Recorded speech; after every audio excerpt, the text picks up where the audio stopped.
నమస్కారం.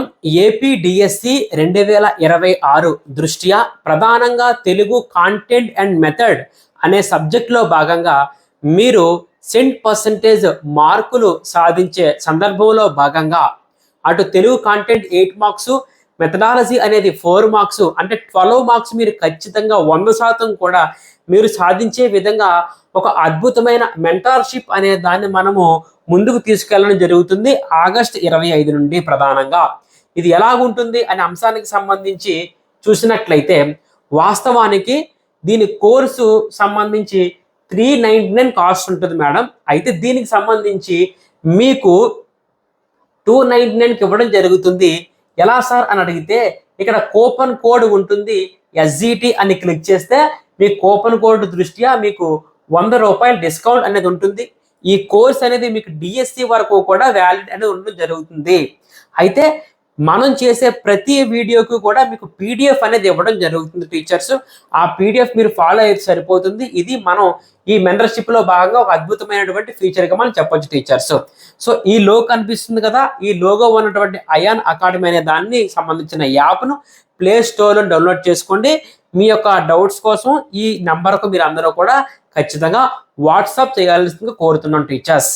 ఇక అంతేకాకుండా మనం గమనించినట్లయితే ఈ కోర్సుకి సంబంధించి ప్రత్యేకతలు ఏంటి సార్ అని అడిగితే, నెంబర్ 1, ఉదయాన్నే మీకు కొత్తగా రూపొందిస్తున్న వీడియోస్ అనే దాన్ని మీకు అప్లోడ్ చేయడం జరుగుతుంది. అన్నీ కూడా కొత్తగా మీకు తయారు చేసి, అంటే రోజుకి ప్రతిరోజు కూడా ఈ రోజు పెట్టే వీడియో ఈ రోజు మీకు వీడియో రికార్డ్ చేసి దాన్ని అప్లోడ్ చేయడం జరుగుతుంది. ఏ వీడియో ఆ వీడియో కొత్తగా ఉంటాయి సార్. అంటే దీనికి సంబంధించి మెయిన్ మీనింగ్ ఏంటి సార్ అంటే అప్డేట్ వీడియోస్ అని మీకు చెప్పొచ్చు సార్. ఇందులో భాగంగా ఏ వీడియో అయితే మీకు మార్నింగ్ మీకు అప్లోడ్ చేసి ఇవ్వడం జరుగుతుందో దానికి సంబంధించి ఎగ్జామ్ అనేది మీకు డిఎస్సి లెవెల్లో ఎగ్జామ్ అని నిర్వహిస్తాం. ఇలా మీకు ముందుకు తీసుకుపోవడం జరుగుతుంది డిఎస్సి వరకు. ఇది ఫస్ట్ పాయింట్. సెకండ్ పాయింట్ ఏంటి అని అడిగితే మేము మీకు పెట్టే ప్రతి వీడియోకి కూడా పీడిఎఫ్ అనే దాన్ని లింక్ చేయడం జరుగుతుంది. మీకు పెట్టే ప్రతి వీడియోకి కూడా పీడిఎఫ్ ఖచ్చితంగా మీకు అందుబాటులో ఉంటుంది. థర్డ్ పాయింట్ ఏంటంటే ఈ కోర్స్ అంతా అంటే ఉదయం ఎగ్జామ్, ఉదయము వీడియోస్ అప్లోడ్ చేయడము, ఈవినింగ్ ఎగ్జామ్ పెట్టడం జరుగుతుంది. ఇలాగా మీకు కోర్స్ అంతా కూడా ముందు తీసుకెళ్ళడం జరుగుతుంది. కోర్స్ పూర్తయిన తర్వాత మీకు క్విక్ రివిజన్ క్లాసులో కూడా మీకు అందుబాటులో తీసుకొస్తాం టీచర్స్. ఇది దీనికి సంబంధించిన 3వ ఫీచర్గా తెలియజేయడం జరుగుతుంది. ఇక 4వ ఫీచర్ ఏంటంటే ఎగ్జామినేషన్ ముందు మీకు గ్రాండ్ టెస్ట్లు, అంటే ప్రతిరోజు ఉదయం వీడియో సాయంత్రం ఎగ్జామ్, ఉదయం వీడియో సాయంత్రం ఎగ్జామ్ అనేది కామన్గా ఉంటుంది. సిలబస్ అంతా పూర్తయిపోయిన తర్వాత క్విక్ రివిజన్ క్లాసులు మీకు పెడతాము. ఇవన్నీ యాప్లో ఉంటాయి. దాంతోపాటు మీకు గ్రాండ్ టెస్ట్లు కూడా నిర్వహిస్తాం టీచర్స్. గ్రాండ్ టెస్ట్లు నిర్వహిస్తాం. ఏవైతే గ్రాండ్ టెస్ట్లు మీకు నిర్వహించామో ఆ గ్రాండ్ టెస్ట్ల మీద వీడియో ఎక్స్ప్లెనేషన్ కూడా ఉంటుంది. మేము మీకు పెట్టే గ్రాండ్ టెస్ట్లకు సంబంధించిన వీడియో ఎక్స్ప్లెనేషన్ కూడా ఉంటుంది. అంటే ఎగ్జామ్ దగ్గర అవుతున్నప్పుడు క్విక్ రివిజన్ క్లాసులు, గ్రాండ్ టెస్ట్లు, ఆ గ్రాండ్ టెస్ట్ల మీద వీడియో ఎక్స్ప్లెనేషన్ ఉంటుంది. ఎప్పటి నుంచి ఏం జరుగుతుంది సార్ అంటే ఉదయం మార్నింగ్ వీడియో అప్లోడ్ చేయడం జరుగుతుంది, ఈవినింగ్ దానికి సంబంధించినటువంటి ఎగ్జామ్ పెట్టడం జరుగుతుంది. ఆ వీడియోకి సంబంధించి పీడిఎఫ్ కూడా మీకు ఇవ్వడం జరుగుతుంది. ఇవి మేము మీకు ఇచ్చే అద్భుతమైన ఫీచర్స్ ఈ మెంటర్షిప్లో భాగంగా. అంతేకాకుండా స్కూల్ అసిస్టెంట్ చాలా మంది ఆస్పిరెంట్స్ కూడా తెలుగు మెథడ్కి సంబంధించి కొత్తగా బుక్స్ మారిపోయాయి sir, BEd first year second ఇయర్కి సంబంధించి అవన్నీ కూడా అప్లోడ్ చేస్తూ మీకు ఖచ్చితంగా మాకు ఒక మెంటర్షిప్ కావాలి సార్ అని చాలామంది మమ్మల్ని అడగడం జరిగింది. కాబట్టి దాని దృష్టిలో పెట్టుకొని ఆ కోర్సు కూడా ఆగస్టు 25 నుంచి మీకు ప్రారంభించడం జరుగుతుంది టీచర్స్. దీనికి సంబంధించిన కోర్సు 499 ఇవ్వడం జరిగింది. కాకపోతే ఆగస్టు 25 ముందు ఎవరైతే తీసుకుంటారో వాళ్ళకి 399 మాత్రం ఇవ్వడం జరుగుతుంది. కూపన్ కోడ్ ఎస్ఏ తెలుగు అని మీరు అప్లై చేస్తే ఈ డిస్కౌంట్ అని మీకు రావడం జరుగుతుంది. ఈ కోర్సు కూడా మీకు డిఎస్సి వరకు కూడా మీకు ఉంటుంది వ్యాలిడిటీ. మేము మీకు పెట్టే ప్రతి వీడియోకి సంబంధించినటువంటి పీడిఎఫ్ ఉంటుంది. ఇక మీకు ఏ బుక్ మీరు ఫాలో అవ్వాల్సిన అవసరమే లేదు. మనకి క్లారిటీగా ఈ పీడిఎఫ్ కరెక్ట్గా మీరు ఫాలో అయితే సరిపోతుంది. స్కూల్ అసిస్టెంట్ తెలుగు ఆస్పిరెంట్స్ మాత్రమే దీనికి సంబంధించి. ఓన్లీ తెలుగు మెథడాలజీకి సంబంధించి ఉంటుంది ఈ కోర్స్. స్కూల్ అసిస్టెంట్కి సంబంధించి అయాన్ అకాడమీ అనే యాప్ డౌన్లోడ్ చేసుకోండి. ఆ నెంబర్కి మీరు ఖచ్చితంగా కాంటాక్ట్ అవ్వండి, మీకు తెలియజేయడం జరుగుతుంది టీచర్స్. మన యాప్ ఎలా పర్చేజ్ చేయాలి సార్ అని అడిగితే మీకు ఫస్ట్ టైము ప్లే స్టోర్లో అయాన్ అకాడమీ యాప్ డౌన్లోడ్ చేసుకున్న తర్వాత మీకు ఒక డీటెయిల్స్తో రిజిస్టర్ అయిన తర్వాత మీకు ఫస్ట్ మీకు ఎలా కనిపిస్తుంది యాప్ సంబంధం అపియరెన్స్ ఎలా కనిపిస్తుంది. ఏం చేయాల్సి అని అడిగితే మీరు ఫస్ట్ ఇక్కడ పెయిడ్ కోర్స్ అని కనిపిస్తుంది ఫస్ట్ ఆప్షన్, అది క్లిక్ చేయండి. అది క్లిక్ చేస్తే మీకు అన్ని కూడా కోర్సులు కనిపిస్తాయి. ఆ కోర్సుల్లో భాగంగా ఇక్కడ ఏపీడిఎస్సి తెలుగు కంటెంట్ అండ్ మెథడాలజీకి సంబంధించిన మెంటర్షిప్ ఒకటి ఉంది. School assistant Telugu methodology mentorship కూడా ఒకటి ఉంది మేడం గారు. మీకు ఏ కోర్స్ కావాల్సి ఆ కోర్స్ క్లిక్ చేస్తాం. క్లిక్ చేస్తే థర్డ్ స్టెప్లో మీకు ఈ విధంగా కనిపించడం జరుగుతుంది. కనిపించిన తర్వాత ఇక్కడ మీకు బై నౌ అని క్లిక్ చేయండి. బై నౌ అని క్లిక్ చేసిన తర్వాత మీకు ఏం కనిపిస్తుందమ్మా అడిగితే 4వ స్టెప్లో భాగంగా బై నౌ క్లిక్ చేస్తే ఇక్కడ అప్లై కూపన్ మీకు కనిపిస్తుంది. ఈ అప్లై కూపన్లో భాగంగా ఎస్జిటి వాళ్ళకైతే ఎస్జిటి అని క్లిక్ చేస్తారు. ఎస్ఏ వాళ్ళకి తెలుగు మెథడాలజీ కోర్స్ అయితే ఎస్ఏ తెలుగు అని క్లిక్ చేస్తారు. క్యాపిటల్ లెటర్స్లో గ్యాప్ ఇవ్వకుండా క్లిక్ చేస్తే మీకు కూపన్ అప్లైడ్ సక్సెస్ఫుల్లీ అని రావడం జరుగుతుంది టీచర్స్. అప్పుడు మీకు అప్లై అయిందో లేదో కూపన్ క్లిక్ చూసుకొని వెరిఫై చేసుకొని అప్పుడు ఇక్కడ పే ఆన్లైన్ క్లిక్ చేసినట్లయితే మీరు ఈ కోర్స్ మీకు యాక్సెస్ ఆటోమేటిక్గా రావడం జరుగుతుంది టీచర్స్. యాప్ అనేది అయాన్ అకాడమీ యాప్ ఈ విధంగా ఉంటుంది. ప్లే స్టోర్లో లోగో ఇలాంటి లోగో కలిగిన యాప్ డౌన్లోడ్ చేసుకోండి. ఇతర వివరాలకు ఈ నెంబర్కి మీరు అందరూ కూడా వాట్సాప్ ఖచ్చితంగా చేయాల్సిందిగా కోరుతూ మనము మంచిగా డిఎస్సిలో ఉద్యోగాన్ని సాధిద్దాం మేడం గారు. AP DSC Telugu content and method and also AP DSC school assistant Telugu methodology కోర్సులు సక్సెస్ఫుల్గా 100% మీకు ముందుకు తీసుకువెళ్లే హామీ నాది అని తెలియజేస్తూ ధన్యవాదాలు. భాషా నైపుణ్యాలలో నెంబర్ 1 నైపుణ్యం పేరు శ్రవణం అని అంటాం. సో శ్రవణం అనే దాని మీద ప్రశ్నలు ఎలా ఇవ్వచ్చో మనం చాలా క్లారిటీగా మనం డిస్కస్ చేసుకుందాం. ఇందులో భాషా అభ్యసనంలో ప్రధానమైన నైపుణ్యం, అంతేకాకుండా ప్రధానమైన నైపుణ్యం మరియు ముఖ్యమైన నైపుణ్యం ఏంటి అని అడిగితే శ్రవణం అనే నైపుణ్యం. భాషా నైపుణ్యాలలో ప్రథమ నైపుణ్యం అంటే ఫస్ట్ నైపుణ్యం శ్రవణం అందరికీ తెలుసు. అంతేకాదు అది ప్రధానమైనది కూడా ఇంపార్టెంట్. ఎందుకంటే మిగిలిన భాషణం కానీ పఠనం కానీ లేఖనం కానీ ఈ శ్రవణం మీదనే ఆధారపడి ఉంటాయి. కాబట్టి సార్ భాషా నైపుణ్యాలలో ప్రథమ నైపుణ్యం ఈజీగా ఆన్సర్ పెట్టచ్చు. భాషా నైపుణ్యాలకు పునాది వంటిది శ్రవణం అని చెప్తాం. అంటే ప్రధానమైనది ప్రథమ నైపుణ్యం, పునాది వంటిది శ్రవణ నైపుణ్యం అని చెప్పుకోవాలి. అంతేకాకుండా ఈ శ్రవణం అనేది భావగ్రహణ నైపుణ్యాలలో ప్రథమ నైపుణ్యం. భావగ్రహణ నైపుణ్యాలకే మరొక పేరు ఏమని చెప్పాను ఇక్కడ మీకు? గ్రహణశీలాలు అని చెప్పాను. గ్రహణశీలాలు అని చెప్పాను. దానికే మరొక పేరు ఏం చెప్పాను గతంలో? స్తబ్దాంశాలు అని చెప్పాను. దానికే మరొక పేరు ఏం చెప్పాను? వైయుక్తికాలు అని కూడా చెప్పాను. అంటే గ్రహణశీలాలలో మొదటిది, స్తబ్దాంశంలో మొదటిది, వైయుక్తికములో మొదటిది. ఆన్సర్ ఏంటమ్మా అని అడిగితే శ్రవణం అనే నైపుణ్యం ఇదన్నమాట. అంటే ఇది వైయుక్తికమైనది మరియు స్తబ్దాంశంగా మనం చెప్పొచ్చు టీచర్స్. ఓకే, అయితే ఈ శిశువు భాషను ఎలా నేర్చుకుంటాడయ్యా అని అడిగితే అనుకరణ ద్వారా, అభ్యసన ద్వారా. అనుకరించి అభ్యసించి శిశువు అనేవాడు భాషను నేర్చుకుంటాడు. సో ఈ అనుకరణకు తోడ్పడే నైపుణ్యం ఏంటి అని అడిగితే శ్రవణం అనే నైపుణ్యం. అనుకరణకు తోడ్పడుతుంది కానీ అనుకరణ ద్వారా రాదు అని గుర్తుపెట్టుకోవాలా. సార్ మొట్టమొదటిసారిగా జరిగే భాషా కార్యక్రమం ఏంటి అని అడిగితే శ్రవణం అనే నైపుణ్యం. ఇది డిఎస్సి క్వశ్చన్గా మనం గమనించవచ్చు. అంటే శిశువుకి మొట్టమొదటిసారిగా వచ్చే నైపుణ్యం ఏంటి? శ్రవణం అనే నైపుణ్యం. ఎలాగొస్తుంది ఇది అని అడిగినట్లయితే స్వతహా సిద్ధంగా మానవుడికి లభించిన నైపుణ్యమే శ్రవణం అనే నైపుణ్యము. అంటే ఇది ఎలా జరుగుతుంది అని అంటే శ్రవణేంద్రియాల ద్వారా జరుగుతుంది. శ్రవణేంద్రియాల ద్వారా జరిగే భాషా ప్రక్రియ శ్రవణం అని అంటాం. ప్రథమ నైపుణ్యం, ప్రధాన నైపుణ్యం, పునాది వంటిది. భావగ్రహణ లేదా గ్రహణశీలం లేదా స్తబ్దాంశం లేదా వైయక్తికంలో ప్రథమ నైపుణ్యం. అనుకరణ ద్వారా రాదు కానీ అనుకరణకు తోడ్పడుతుంది. మొట్టమొదటిసారిగా అలవడుతుంది. స్వతహా సిద్ధంగా అలవడుతుంది, శ్రవణేంద్రియాల ద్వారా జరుగుతుంది. అదే శ్రవణం అనే నైపుణ్యం. ఇక తర్వాత శిశువు వయస్సు పెరిగే కొలది అభివృద్ధి చెందే నైపుణ్యం. అంటే మన వయస్సు పెరుగుతున్నప్పుడు మన యొక్క శ్రవణం అనే నైపుణ్యం కూడా మన వయస్సుతో పాటు పెరుగుతుందట. అంతేకాకుండా వినదగునెవ్వరు చెప్పినా అనే పద్యము శ్రవణ నైపుణ్యానికి చెందినది. క్వశ్చన్లోనే ఆన్సర్ క్లారిటీగా మనకు కనిపిస్తుంది. ఇక్కడ నిర్దిష్టమైన భాషణానికి నిర్దిష్టం, నిర్దుష్టం అనే రెండు పదాలు మీరు వింటూ ఉంటారు. చూడండి, నిర్దిష్టం అంటే అర్థం ఏంటి అని అడిగితే ఖచ్చితంగా అని అంటాం. నిర్దుష్టం అంటే ఏంటంటే దోషరహితంగా అని అంటాం. నిర్దిష్టంగా అంటే ఖచ్చితంగా, నిర్దుష్టంగా అంటే దోషరహితంగా అని మనం చెప్పొచ్చు.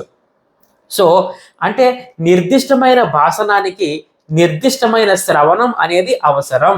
అంటే నిర్దిష్ట శ్రవణం ద్వారానే నిర్దిష్ట భాషణం అనేది వస్తుంది అని అర్థమవుతుంది.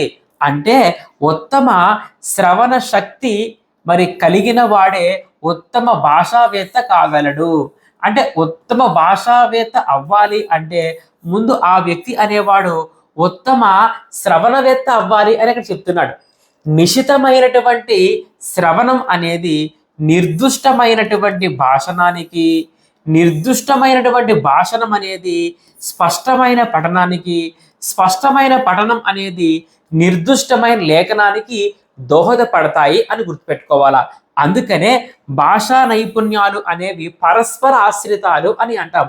అంటే శ్రవణం భాషణానికి, భాషణం పఠనానికి, పఠనం లేఖనానికి దోహదపడతాయి అని గుర్తుపెట్టుకోవచ్చు. ఇక్కడ తర్వాత బాలుడు పాఠశాలలో అడుగు పెట్టేటప్పటికే శ్రవణం అనే నైపుణ్యాన్ని అలవర్చుకుంటాడు. శ్రవణమే కాదు, భాషణం అనే నైపుణ్యాన్ని కూడా అలవర్చుకుంటాడు. అంతేకాకుండా అభ్యసనానికి తొలి మెట్టు ఏమిటి అని అడిగితే శ్రవణమే. అంతేకాకుండా అన్ని భాషా నైపుణ్యాలకు కూడా పునాది ఏంటి అని అడిగితే శ్రవణమే. అందుకే శ్రవణం చెప్పుకున్నాం మనం ఇప్పుడే. ఏంటి శ్రవణం అనేది వైయక్తికమైనది మరియు స్తబ్దాంశమైనది అని ఇప్పుడే మనం డిస్కస్ చేయడం జరిగింది టీచర్స్. ఓకేనా? వయసుతో పాటు పెరుగుతుంది అన్నది ఇక్కడ ఇంపార్టెంట్ బిట్గా మనం తెలియజేయచ్చు. అభ్యసనంకు తొలిమెట్టు అని కూడా మనం ప్రధానంగా గుర్తుపెట్టుకోవచ్చు. ఓకేనా? ఇక తర్వాత నవజాత శిశువు స్థాయి నుంచే అలవడుతుంది అని ఒక పుస్తకంలో, శైశవ దశ నుంచే అని ఒక పుస్తకంలో రాయడం జరిగింది. ఏం అలవడుతుంది? శ్రవణం అనే నైపుణ్యం అంట. శ్రవణానికి పునాది ఏమిటమ్మా అని అడిగితే కుటుంబం. ఇది కూడా మనం గతంలో మాట్లాడుకున్నాం ఉపోద్ఘాతంలో భాగంగా. ఎందుకంటే సునిశ్చిత శ్రవణం అనేది కుటుంబం ద్వారానే అలవడుతుంది అని చెప్పుకున్నాం కదా. సో శ్రవణానికి పునాది ఏంటి అని అడిగితే కుటుంబమే. శ్రవణం అనేది అనుకరణ ద్వారా రాదు, మనం చెప్పుకున్నాం, వంశపారపర్యంగా వస్తుంది. శ్రవణ నైపుణ్యం పెంపొందించే జ్ఞానేంద్రియం ఏంటి అని అడిగితే చెవి. ఏ చెవి? పర్టికులర్గా మధ్య చెవి అని గుర్తుపెట్టుకోవాలా. మధ్య చెవి గుర్తుపెట్టుకోవాలి. భావ అవగాహన అంటే భావం నీకు అవగాహన అవ్వాలి అంటే ముందు నువ్వు ఖచ్చితంగా వినాలి, విని నేర్చుకోవాలి, అప్పుడు అవగాహన చేసుకోవాలి. అందుకనే శ్రవణ స్థానం మొదటి స్థానంగా ఇవ్వడం జరిగిందమ్మా. సో భాషా బోధన సోపాన క్రమంలో మొదటగా శిశువు అనేవాడు ఏం చేయాలి? వినాలి. అందుకే మొదటి స్థానం ఇవ్వడం జరిగిందమ్మా. ఉత్తరోత్తర కఠినతమములు అంటే అర్థం ఏంటి? భాషా నైపుణ్యాలే. ఆ భాషా నైపుణ్యాల శ్రవణ స్థానం ఎంత? 1 అని అర్థం. మనం చెప్పుకున్నాం కదా 13 భాషా నైపుణ్యాలకు మారు పేర్లు. అందులో లాస్ట్ పేరు దీని పేరు చెప్పుకున్నాం, ఉత్తరోత్తర కఠినతమములు అని మనం చెప్పుకున్నాం. నవజాత శిశువు స్థాయి నుంచే అలవడుతుంది మనం డిస్కస్ చేసుకున్నాము. పూర్వ ప్రాథమిక పాఠశాల దశలో పరిచయం నైపుణ్యాలు శ్రవణం, భాషణం మనం మాట్లాడుకున్నవన్నీ కూడా. శ్రవణేంద్రియాల ద్వారా ధ్వనులను అవధానంతో జాగరూకతో అవగాహనతో శ్రద్ధగా ఏకాగ్రతతో వినడమే శ్రవణ నైపుణ్యం అంటారు అని ఒకసారి తెలుసుకోండి సార్. ఇది శ్రవణం అనే నైపుణ్యానికి సంబంధించిన మరికొన్ని బిట్లుగా మనం కూడా డిస్కస్ చేసుకున్నాం. శ్రవణ నైపుణ్యాన్ని పెంపొందించే జ్ఞానేంద్రియం ఏంటమ్మా? మధ్య చెవి. గుర్తుపెట్టుకోవాలా. అనుకరణ ద్వారా రాదు, వంశపారపర్యంగానే వస్తుంది అని ఇక్కడ మీరు చూసుకోండి టీచర్స్. శ్రవణానికి పునాది కుటుంబం అని కూడా ఇక్కడ మీరు డిస్కస్ చేసుకోండి అమ్మా.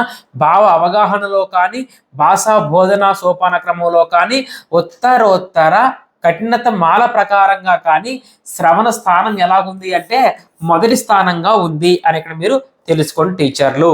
ఓకే, ఇక దీని తర్వాత శిశువు పుట్టగానే చేసే సహజ చైతన్య చిహ్నం. అంటే పుట్టగానే శిశువు అనేవాడు ఏమి చేస్తాడమ్మా అంటే వింటాడు. సారీ, పుట్టగానే శిశువు అనేవాడు ఏం చేస్తాడమ్మా అంటే ఏడుస్తాడు. సో ఏడుపు లేదా రోదనము అనేది శిశువు పుట్టగానే చేసే సహజ చైతన్య చిహ్నము అని అంటాం టీచర్స్. ఇది డిఎస్సి క్వశ్చన్ గా కూడా మనం గమనించవచ్చు టీచర్స్. అంటే ప్రశ్న ఎలా వచ్చిందంటే రోదనము ఒక అని క్వశ్చన్ అడిగాడు, ఆన్సర్ లో సహజ చైతన్య చిహ్నము అని ఇవ్వడం జరిగిందమ్మా. అంటే మీరు ఎప్పుడు కూడా క్వశ్చన్ బట్టి ఆన్సర్ చెప్పడమే కాదు, ఆన్సర్ ఎలాగయ్యింది అనే క్వశ్చన్ ని కూడా మీరు అవగాహన చేసుకుంటేనే 100% మార్కులు మీరు సాధించగలరు. సో శిశువు పలికే తొలి అచ్చు ఏమిటి అని అడిగితే ఊ. శిశువు పలికే తొలి అచ్చు ఏంటమ్మా? ఊ. చాలా మంది ఆ అనుకుంటారు, ఆ కాదు ఊ. గుర్తుపెట్టుకో. శిశువు అనేవాడు ఎన్ని నెలల వయసులో చిన్న చిన్న శబ్దాలు చేస్తాడు అని అడుగుతాడు, 2-3 నెలల వయస్సులో గుర్తుపెట్టుకోవచ్చు. అయితే శిశువు అనేవాడు 1 సంవత్సరం వయసు వచ్చే సమయానికి పలికే తేలికపాటి హల్లులు ఏంటి అని అడిగితే తా మా కాపా దాబా. ఓకేనా? తా మా కాపా దాబా, తమ కప్ప దబా అని గుర్తుపెట్టుకోవచ్చు ఈజీగా. ఎప్పుడు? 1 సంవత్సరం వయస్సులో. సో ఈ హల్లుల్లో శిశువు అనేవాడు తేలిగ్గా పలికే హల్లు మరియు ఎక్కువగా పలికే హల్లు ఏంటి అని అడిగితే తా. అంటే తేలిగ్గా పలుకుతాడు, ఎక్కువగా పలుకుతాడు. ఈ హల్లులను 2 సార్లు పలకడం కోసం అంటే తాత మమ్మమ్మ మామ కక్క కాకా పప్ప పాప ఇలా 2 సార్లు పలకడానికి ఏం చేస్తాడంటే మొదటి దానికి దీర్ఘాన్ని చేరుస్తాడు. అందుకనే కదా తాత మామ కాక పాప. అలాగే ఈ తామా కాప అనే హల్లులను ద్విత్వంగా పలకడానికి మొదటి దానికి అత్వం చేరుస్తాడు. అత్వం అంటే ఆ అంటే హ్రస్వమైన అకారము. అంటే అత్త, అమ్మ, అక్క, అవ్వ అనే దాంట్లో మొదటిగా ఏముంది? ఆ అంటే అత్వాన్ని చేరుస్తాడు. ఎలా పలకడం కోసం? ద్విత్వంగా పలకడం కోసం. 2 సార్లు పలకడం కోసం ఏం చేస్తున్నాడు? దీర్ఘాన్ని చేరుస్తున్నాడు. గుర్తుపెట్టుకోవాలి. So bad spelling is the result of bad hearing. అంటే సరిగ్గా మాట్లాడలేకపోవడానికి కారణం సరిగ్గా వినకపోవడం అని చెప్పిన వారు ఎవరంటే రైబర్న్ అనే వ్యక్తి. ఇది కూడా గతంలో వచ్చిన ప్రశ్నగానే మీరు గుర్తుపెట్టుకోవచ్చు టీచర్స్. ఓకేనా? అంటే సరిగ్గా మాట్లాడలేకపోవడం కారణం ఏంటమ్మా? సరిగ్గా వినకపోవడమే చెప్పింది ఎవరు? రైబర్న్. అంటే రైబర్న్ ప్రకారంగా సరిగ్గా మాట్లాడకపోవడం కారణం ఏంటి? సరిగ్గా వినకపోవడం. చూసుకోండి ఒకసారి. Bad spelling is the result of bad hearing అని అంటాం. భావ ప్రసరణలో వ్యక్తి విఫలం కావడానికి ప్రధానమైన కారణం ఏంటంటే అతను సరిగ్గా వినకపోవడమే అని ఎవరు చెప్పడం జరిగిందమ్మా అని అడిగితే కార్ల్ రోజర్స్ అనే వ్యక్తి. ఇది కూడా డిఎస్సిలో వచ్చిన క్వశ్చన్ గానే మీరు చూసుకోవచ్చు. డిఎస్సిలో క్వశ్చన్ స్టేట్మెంట్ ఇచ్చి అన్నవారు ఎవరు అని అడగలేదు. కార్ల్ రోజర్స్ ప్రకారంగా భావ ప్రసరణలో వ్యక్తి విఫలం కావడానికి ప్రధానమైన కారణం ఏమిటి అని అడిగాడు. నువ్వు ఆన్సర్ ఏం పెట్టాలి సార్ అని అడిగితే సరిగ్గా వినకపోవడమే అని మీరు ఆన్సర్ పెట్టండి టీచర్స్. ఇది గతంలో వచ్చిన ప్రశ్నగా మీరు గమనించవచ్చు. అంటే మనం గతంలో వచ్చిన ప్రశ్నలన్నీ కూడా మనం ఇక్కడ డిస్కస్ చేసుకుంటున్నాం. సో ఏడుపు ఏంటి? సహజ చైతన్య చిహ్నం. శిశువు పలికే తొలి అచ్చు ఏంటి? ఊ. చిన్న చిన్న శబ్దాలు ఎప్పుడు చేస్తాడు? 2-3 నెలల వయస్సులో. 1 సంవత్సరం వయసులో ఏం పలుకుతాడు? తామా కాపా దావా. ఇందులో తేలికపాటి హల్లు ఎక్కువగా పలికే హల్లు ఏంటి అని అడిగితే తా. 2 సార్లు పలకడానికి మొదటి దానికి దీర్ఘాన్ని చేరిస్తే ద్విత్వంగా పలకడం కోసం మొదటి దానికి హ్రస్వమైన ఆకారం చేరుస్తాడు. Bad spelling is result of bad hearing అని చెప్పింది ఎవరంటే రైబర్న్. భావ ప్రసరణలో వ్యక్తి విఫలం కావడానికి కారణం ఆ వ్యక్తి సరిగ్గా వినకపోవడం చెప్పింది ఎవరంటే కార్ల్ రోజర్స్ అనే వ్యక్తి అని గుర్తుపెట్టుకోవచ్చు. ఓకేనా? ఇది శ్రవణం అనే అంశానికి సంబంధించి. ఇప్పుడు మనము శ్రవణం లక్షణాలు అనే దాన్ని మనం గమనిస్తున్నాం సార్. శ్రవణం లక్షణాలు ఏవైతే ఉన్నాయో ఇవన్నీ కూడా మీరు ఒక్కసారి చదివితే ఈజీగా అర్థమైపోయే కాన్సెప్ట్లో రేరుగా అడుగుతాడు ఇవి. ఓకేనా? సో శ్రవణం లక్షణాలు ఏంటమ్మని అడిగితే శ్రోత మాట్లాడకుండా ఉండడం, అంటే వక్త మాట్లాడుతున్నప్పుడు శ్రోత మాట్లాడకూడదు. అంటే శ్రోత అనేవాడు వినడానికి సంసిద్ధులై ఉండాలి, అంటే సంసిద్ధత అని మనం చెప్తాం. అలాగే సహనం మరియు ఏకాగ్రత ఉండాలి. అలాగే రణగొన ధ్వనుల మధ్య అవసరమైన ధ్వనులనే వినాలి. నేను నీకు మాట్లాడుతున్నప్పుడు నువ్వు ఫోన్ ఆన్ చేసుకొని వింటున్నప్పుడు టీవీ సౌండ్ వినిపించినా సరే నా ధ్వని నువ్వు వినగలగాలి. అప్పుడే అది శ్రవణం లక్షణం. అప్పుడే నువ్వు ఉత్తమ శ్రోత అవుతావు సార్. వక్తకు ఏమి ఇవ్వాలి సార్ అడిగితే స్వేచ్ఛనివ్వాలి. వక్తకు స్వేచ్ఛనివ్వడం కూడా శ్రవణ లక్షణమే. వక్త వ్యాసంపై మనస్సును అనే దాన్ని కేంద్రీకరించాలి. ఏ విషయాన్ని అయితే వింటున్నావో దాని మీద నీ మనసు ఉండాలి సార్. భావ వ్యక్తీకరణ తీవ్రత ఉండాలా. సో భావ వ్యక్తీకరణ తీవ్రత ఉంటేనే కదా శ్రోత అనేవాడు వినగలడు. వక్త కంఠధ్వని కూడా శ్రవణ లక్షణమే. ఎందుకంటే వక్త కంఠధ్వని ఎక్కువగా పెద్దగా చేస్తేనే కదా శ్రోత అనేవాడు వినగలడు. అలాగే నిష్పక్షపాతము, అంటే ఒక వక్త వినడము మరొక వక్త చెప్పే మాట వినకపోవడం అలా ఉండకూడదు శ్రోత. సో నిష్పక్షపాతంగా ఉండాలి, పక్షపాత వైఖరి చూపించకూడదు. వక్త హావభావాలు గమనించాలి. అంటే నువ్వు క్లాస్ వింటున్నప్పుడు ఫోన్ అలా పెట్టుకొని పక్కన ఏదో పని చేసుకోవడం కాదు, అదే కాలు మీద కాలు వేసుకొని కూర్చొని ఫోన్ పక్కన అలా వినడం కాదు. నువ్వేం చేయగల, ఫోన్ ముందు పెట్టుకొని నీ దృష్టి ఏం చేయాల, నా హావభావాలు గమనించాలి నువ్వు. అప్పుడే నువ్వు ఉత్తమ శ్రోత అవుతావు. నేను చెప్పింది నీకు అర్థమవుతుంది సార్. ఓకేనా? సో ఇది ధ్వన్యుత్పత్తి విధానాన్ని, అంటే శ్రోతగా నువ్వేం చేయాలంటే వక్త ధ్వని అనే దాన్ని ఎలా ఉత్పత్తి చేస్తున్నాడు అనే దాన్ని గమనించాలి నువ్వు స్పష్టంగా. అప్పుడే నువ్వు ఉచ్చరించాలి. సో ధ్వని స్పష్టంగా నువ్వు ఉచ్చరించాలి అంటే అర్థము ఆ ధ్వని ఉత్పత్తి విధానం నువ్వు చాలా ఏకాగ్రతగా వినాలి. స్థానకరణ ప్రయత్న భేదాన్ని, వాటి గురించి మనము ధ్వని విజ్ఞాన శాస్త్రంలో క్లారిటీగా మనం చూడొచ్చు. సో హ్రస్వ దీర్ఘ భేదాలను ఊనిక గుర్తించడము, అంటే హ్రస్వాన్ని ఎలా పలుకుతున్నాడు వక్త, దీర్ఘాన్ని ఎలా పలుకుతున్నాడు వక్త, ఊనిక అంటే స్ట్రెస్ ఎలాగిచ్చి పలుకుతున్నాడు అనే దాని అంతటిని కూడా మనం ఏం చేయాలి సార్, జాగ్రత్తగా వినాలి, గుర్తించగలగాలి. అల్పప్రాణం ఎలా పలుకుతున్నాడు, మహాప్రాణం ఎలా పలుకుతున్నాడు, అక్షరాల మధ్య భేదం ఎలా చేస్తున్నాడు అనే దాన్ని కూడా శ్రోతగా మనం గ్రహించాలి. అంటే శ్రవణ యొక్క ముఖ్య ఉద్దేశం ఏంటి, ఇది ఒకసారి ఇంపార్టెంట్ గుర్తుపెట్టుకోండి. స్పష్టమైన నిర్దిష్టమైన ఉచ్చారణ శక్తిని కలిగి ఉండడం. అంటే ఒక వక్త అనేవాడు స్పష్టమైన ఉచ్చారణ శక్తి కలిగి ఉండాలంటే, నిర్దిష్టం అంటే ఖచ్చితమైనటువంటి ఉచ్చారణ శక్తి కలిగి ఉండాలి అంటే ముందు వక్త ఏమి చెబుతున్నాడా అనే దాన్ని ఏకాగ్రతగా విని అవగాహన చేసుకోవాలి. అవధానంతో విని అని దానికి సంబంధించింది. ఏంటి శ్రవణం లక్షణాలు చూడండి. ఇవి ఈజీగా ఒక్కసారి వింటే ఒక్కసారి చదివితే అర్థమైపోయే కాన్సెప్ట్లు. ఇది కాన్సెప్ట్ బేస్డ్, ఇందులో బట్టి కొట్టేది ఏమీ లేదు, కష్టమైన పదాలు కూడా ఏమీ లేవు. ఒకసారి అలా చదవండి సరిపోతుంది, చాలా ఈజీ. ఇది శ్రవణ లక్షణాలు, దీని మీద బిట్టు రేరుగా వస్తుంది అన్నమాట. ఓకేనా? ఇప్పుడు శ్రవణం లోపాలు, ఇది కూడా ఎప్పుడో ఒకసారి బిట్లు వస్తున్నాయి. ఇవి కూడా శ్రవణం లోపాలు ఏంటమ్మా అని అడిగితే శ్రవణేంద్రియాల లోపం. శ్రవణేంద్రియాల లోపం కూడా శ్రవణ లోపమే కదా. శ్రవణేంద్రియం లోపంగా ఉంటే నువ్వు స్పష్టంగా వినలేవు కదా.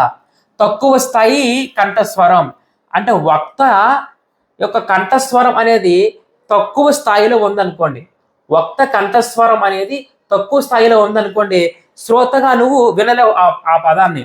అలాగే అశ్రద్ధ, అశ్రద్ధ అంటే శ్రద్ధ పెట్టకపోవడం, శ్రద్ధ పెట్టకపోవడం కూడా శ్రవణ లోపమే. ఆకర్షణీయమైనటువంటి బోధన అనేది లేకపోవడం, అంటే నా బోధన ఆకర్షణీయంగా లేదనుకోండి, శ్రోతగా నువ్వు వినవు. పాయింట్ అర్థమవుతుందా? ఏకాగ్రత లేమి, చూడండి అక్కడంతా పాజిటివ్ సార్, వాటినే మనం నెగిటివ్ చేసి మాట్లాడుతున్నాం, అవే శ్రవణ లోపాలు అయిపోతున్నాయి. సో ఏకాగ్రత లేమి కూడా శ్రవణ లోపమే. విషయాసక్తి లేమి, విషయం అనేది ఆసక్తిగా లేకపోయినా శ్రోత అనేవాడు వినడు. ఉపాధ్యాయుడి విద్యార్థులందరినీ కూడా గమనించకపోవడం, అందరినీ గమనించకపోతే విద్యార్థి శ్రోత ఏం చేస్తాడో వినడు, ఉపాధ్యాయుడు చెప్పింది. అలాగే స్థాయికి మించిన విషయాలు చెప్పడం.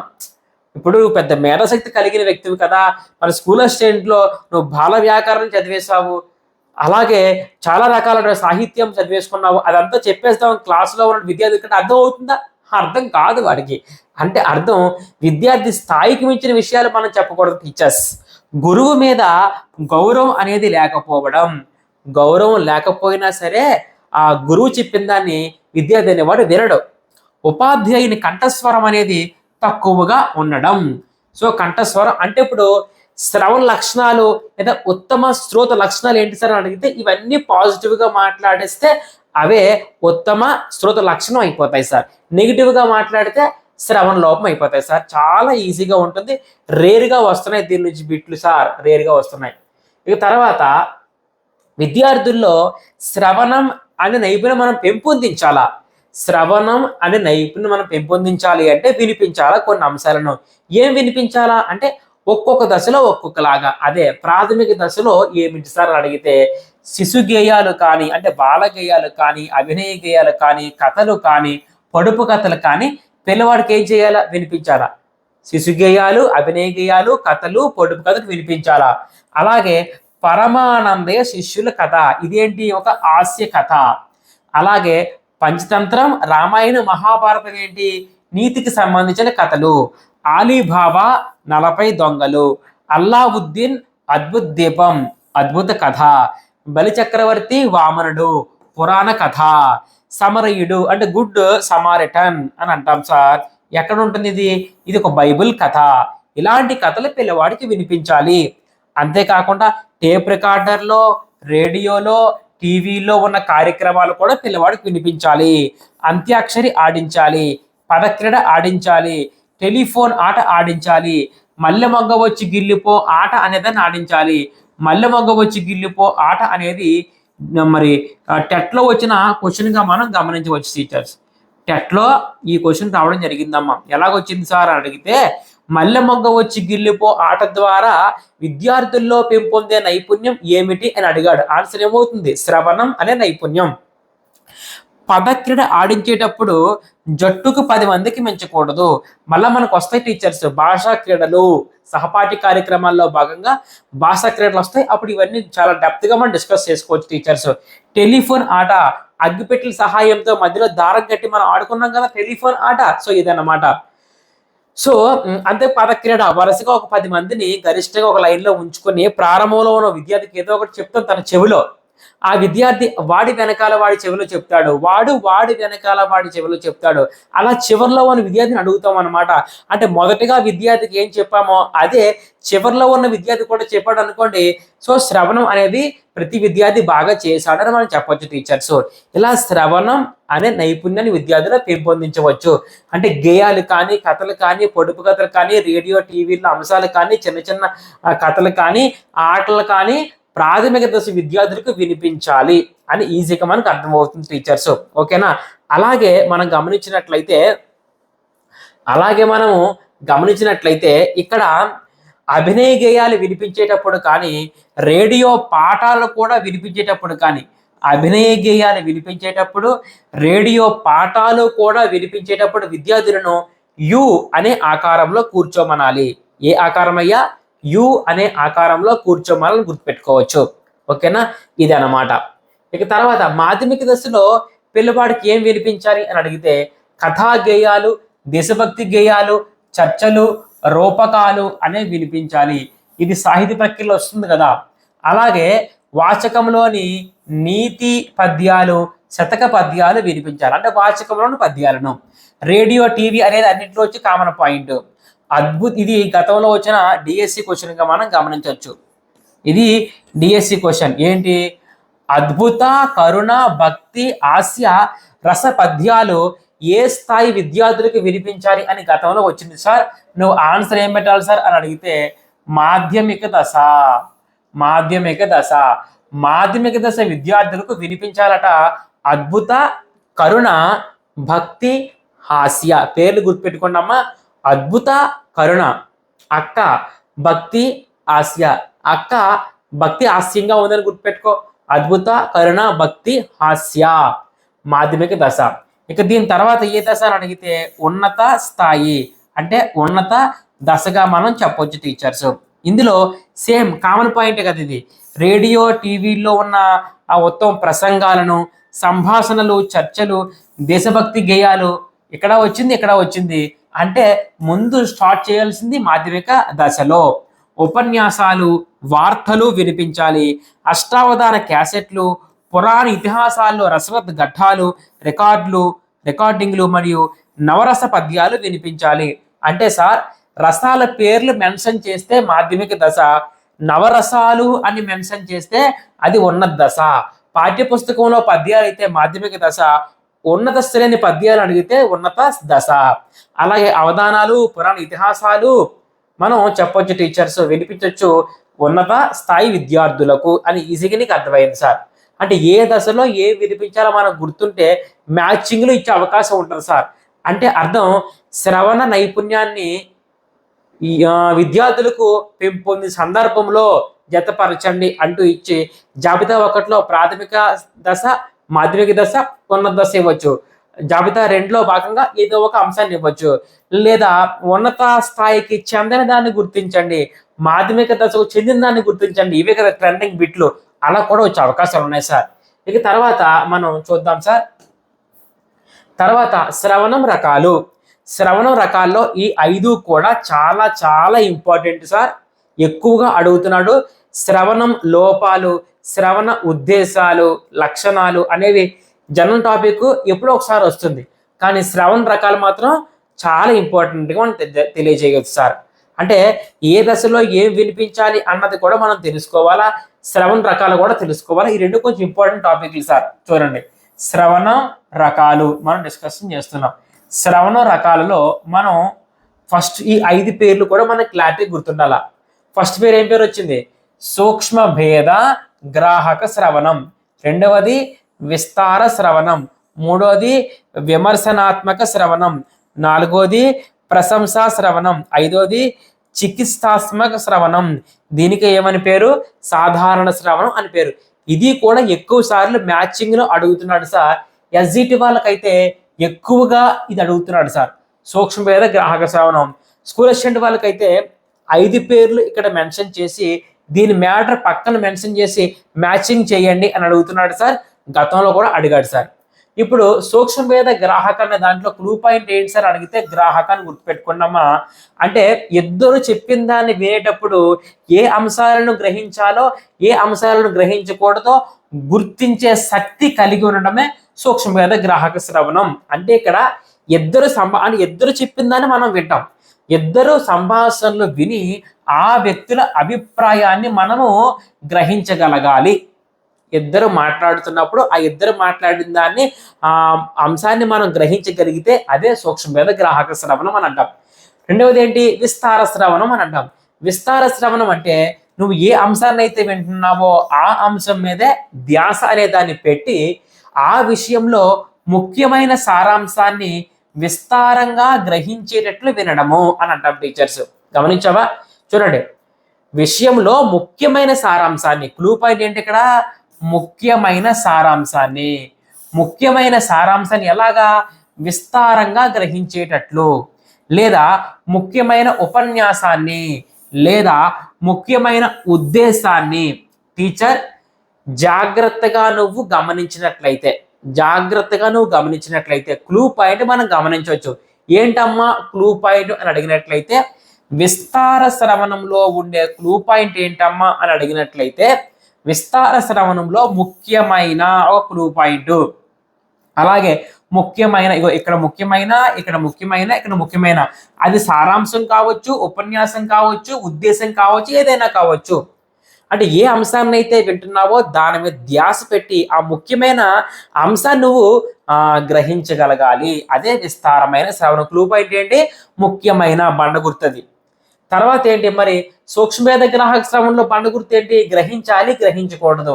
ఇదిగో గ్రాహక, గ్రహించాలి, గ్రహించకూడదు. క్వశ్చన్లోనే ఆన్సర్ ఉంది, గ్రహించాలి, గ్రహించకూడదు.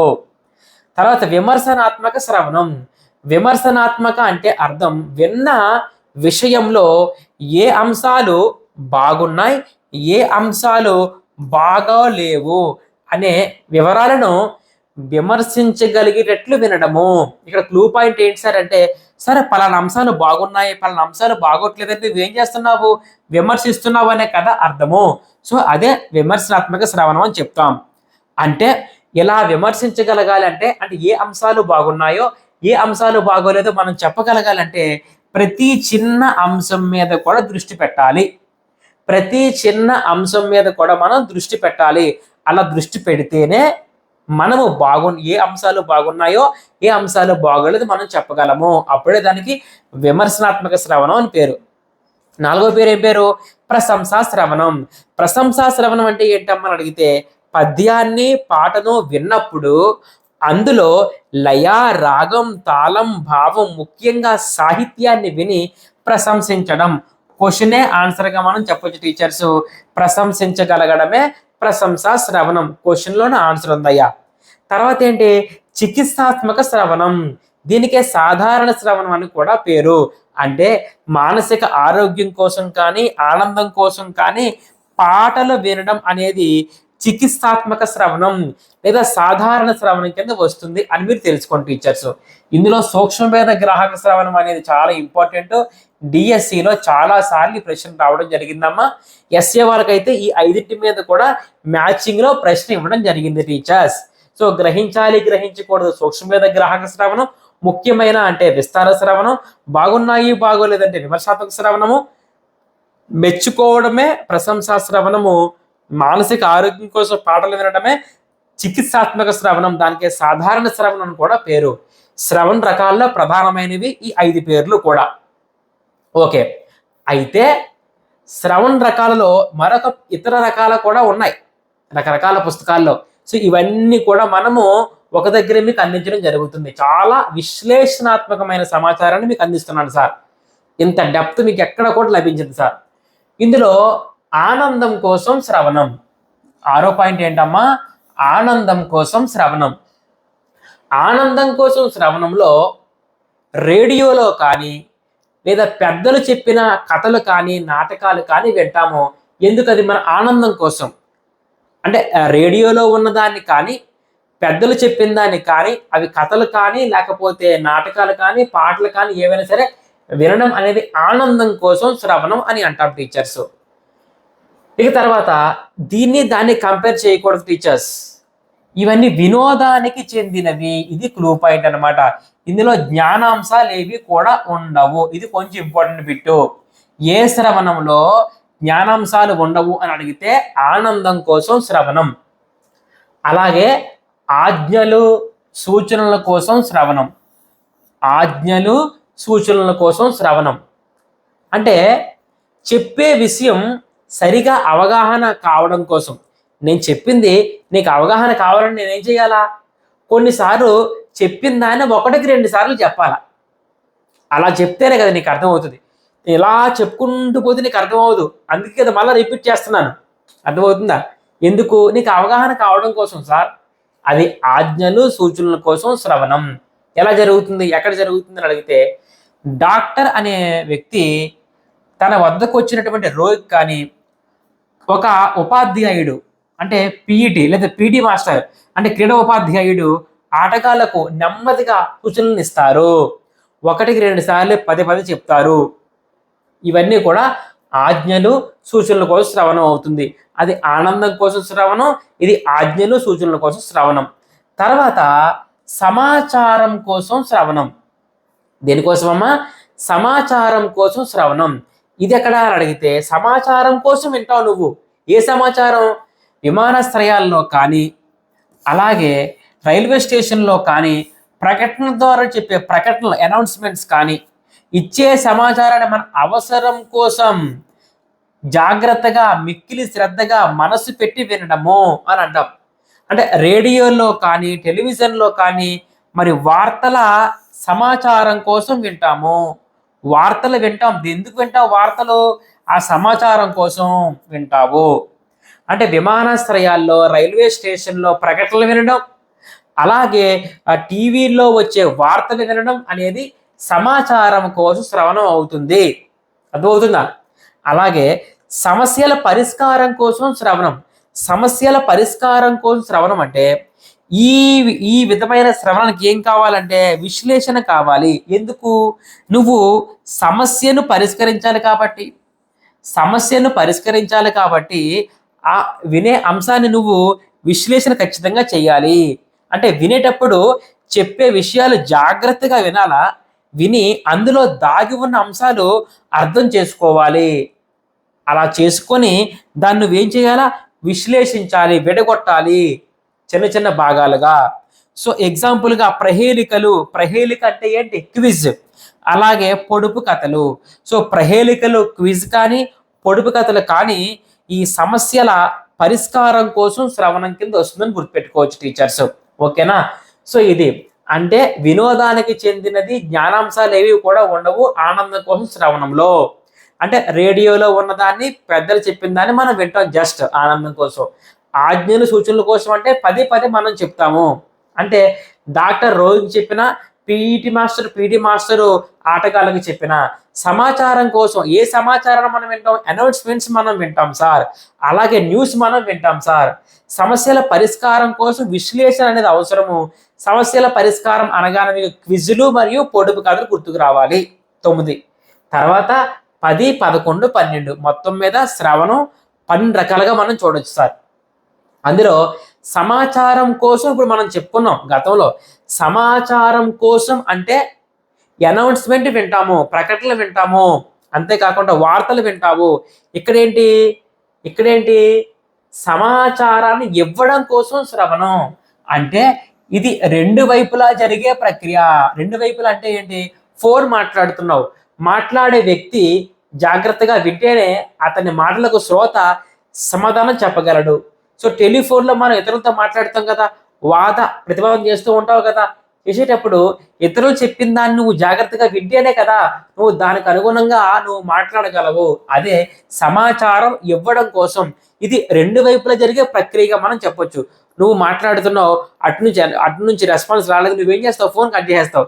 ఎందుకు, ఫోన్ అనేది ఇక్కడ ఇరువైపులా జరిగే ప్రక్రియ. అంటే సమాచారం ఇవ్వడం కోసం శ్రవణం అని అంటాం. అంటే ఇక్కడ సమాచారం కోసం శ్రవణం, ఇక్కడ సమాచారం ఇవ్వడం కోసం శ్రవణం, గమనించండి. అలాగే ధ్వనుల్లోని వ్యత్యాసాన్ని గ్రహించడానికి శ్రవణం. క్వశ్చన్లోనే ఆన్సర్ ఉంటుంది ఇది.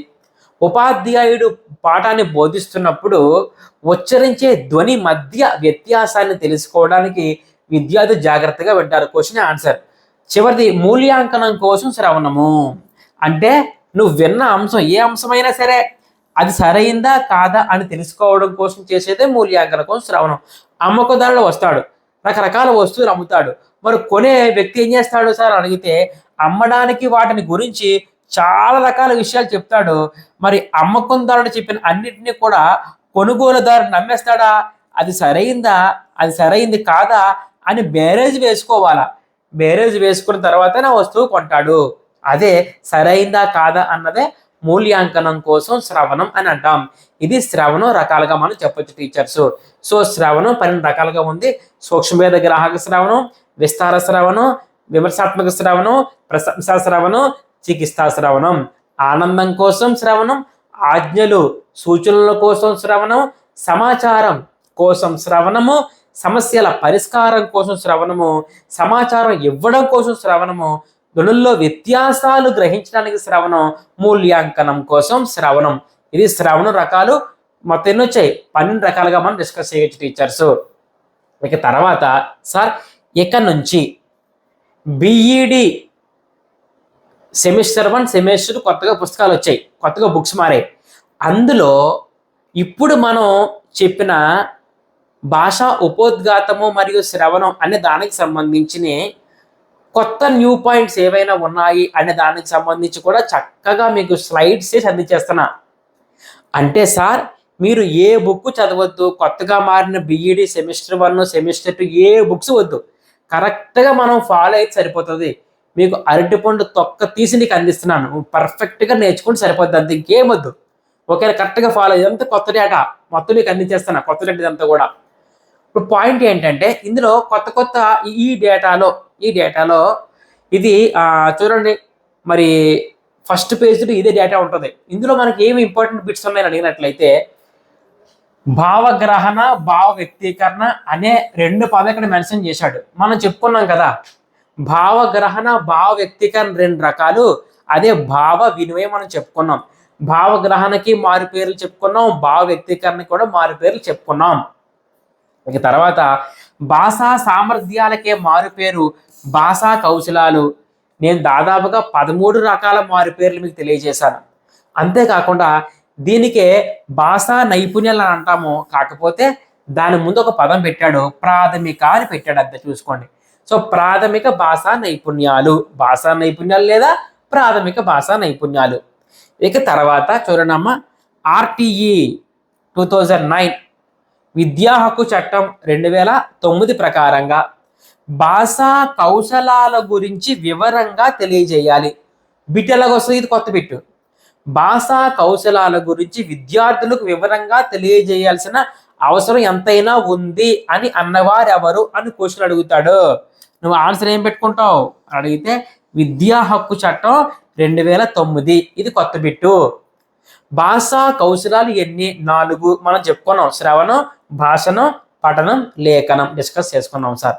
ఇక తర్వాత చూడండి, కొత్తగా వచ్చిన బీఈడి పుస్తకాల్లో కౌశలం, సామర్థ్యం, నైపుణ్యం, శక్తియుక్తులు అనే కొత్త పదాలు యాడ్ చేయడం జరిగింది సార్. కొత్త పదాలు.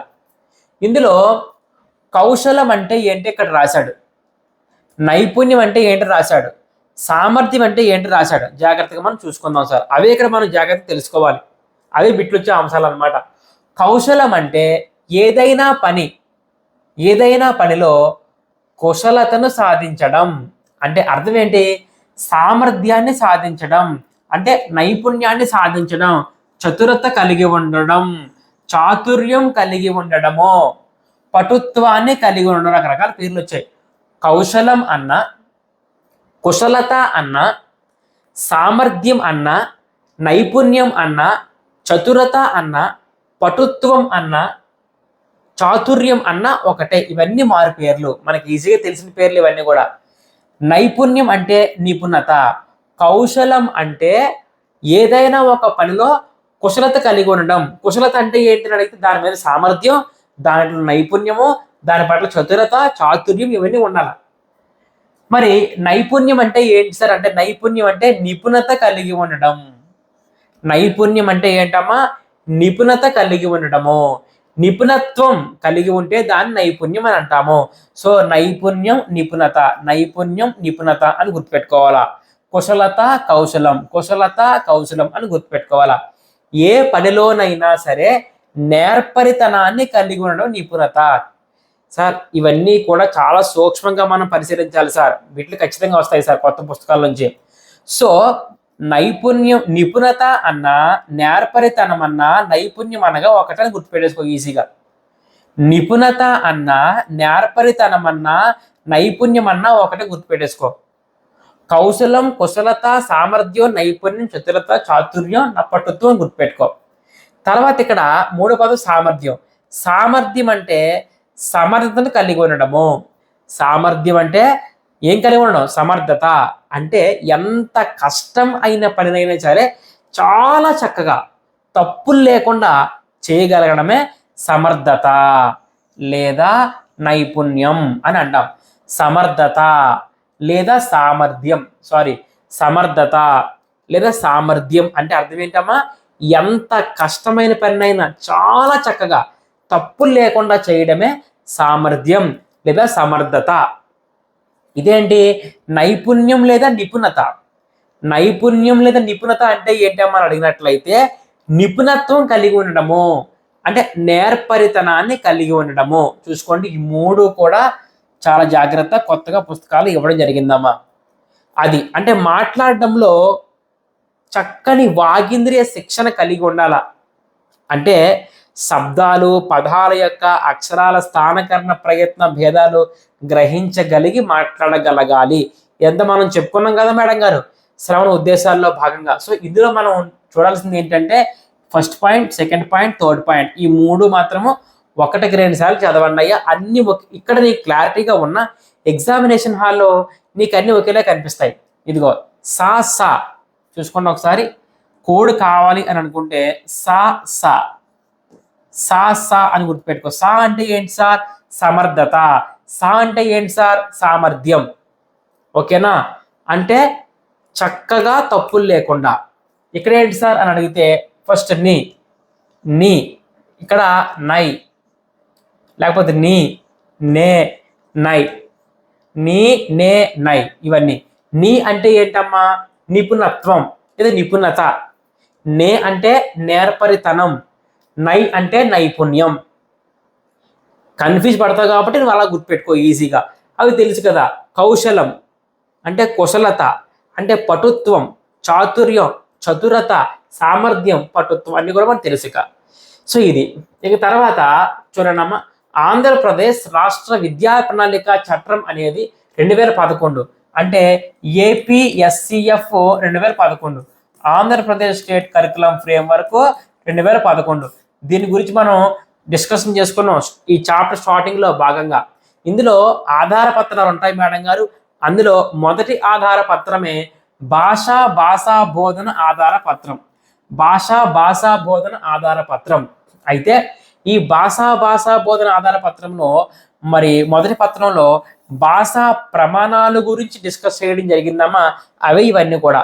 అందులో నెంబర్ 1 పేరు ఏం పేరు అని అడిగితే వినడం, మాట్లాడడం.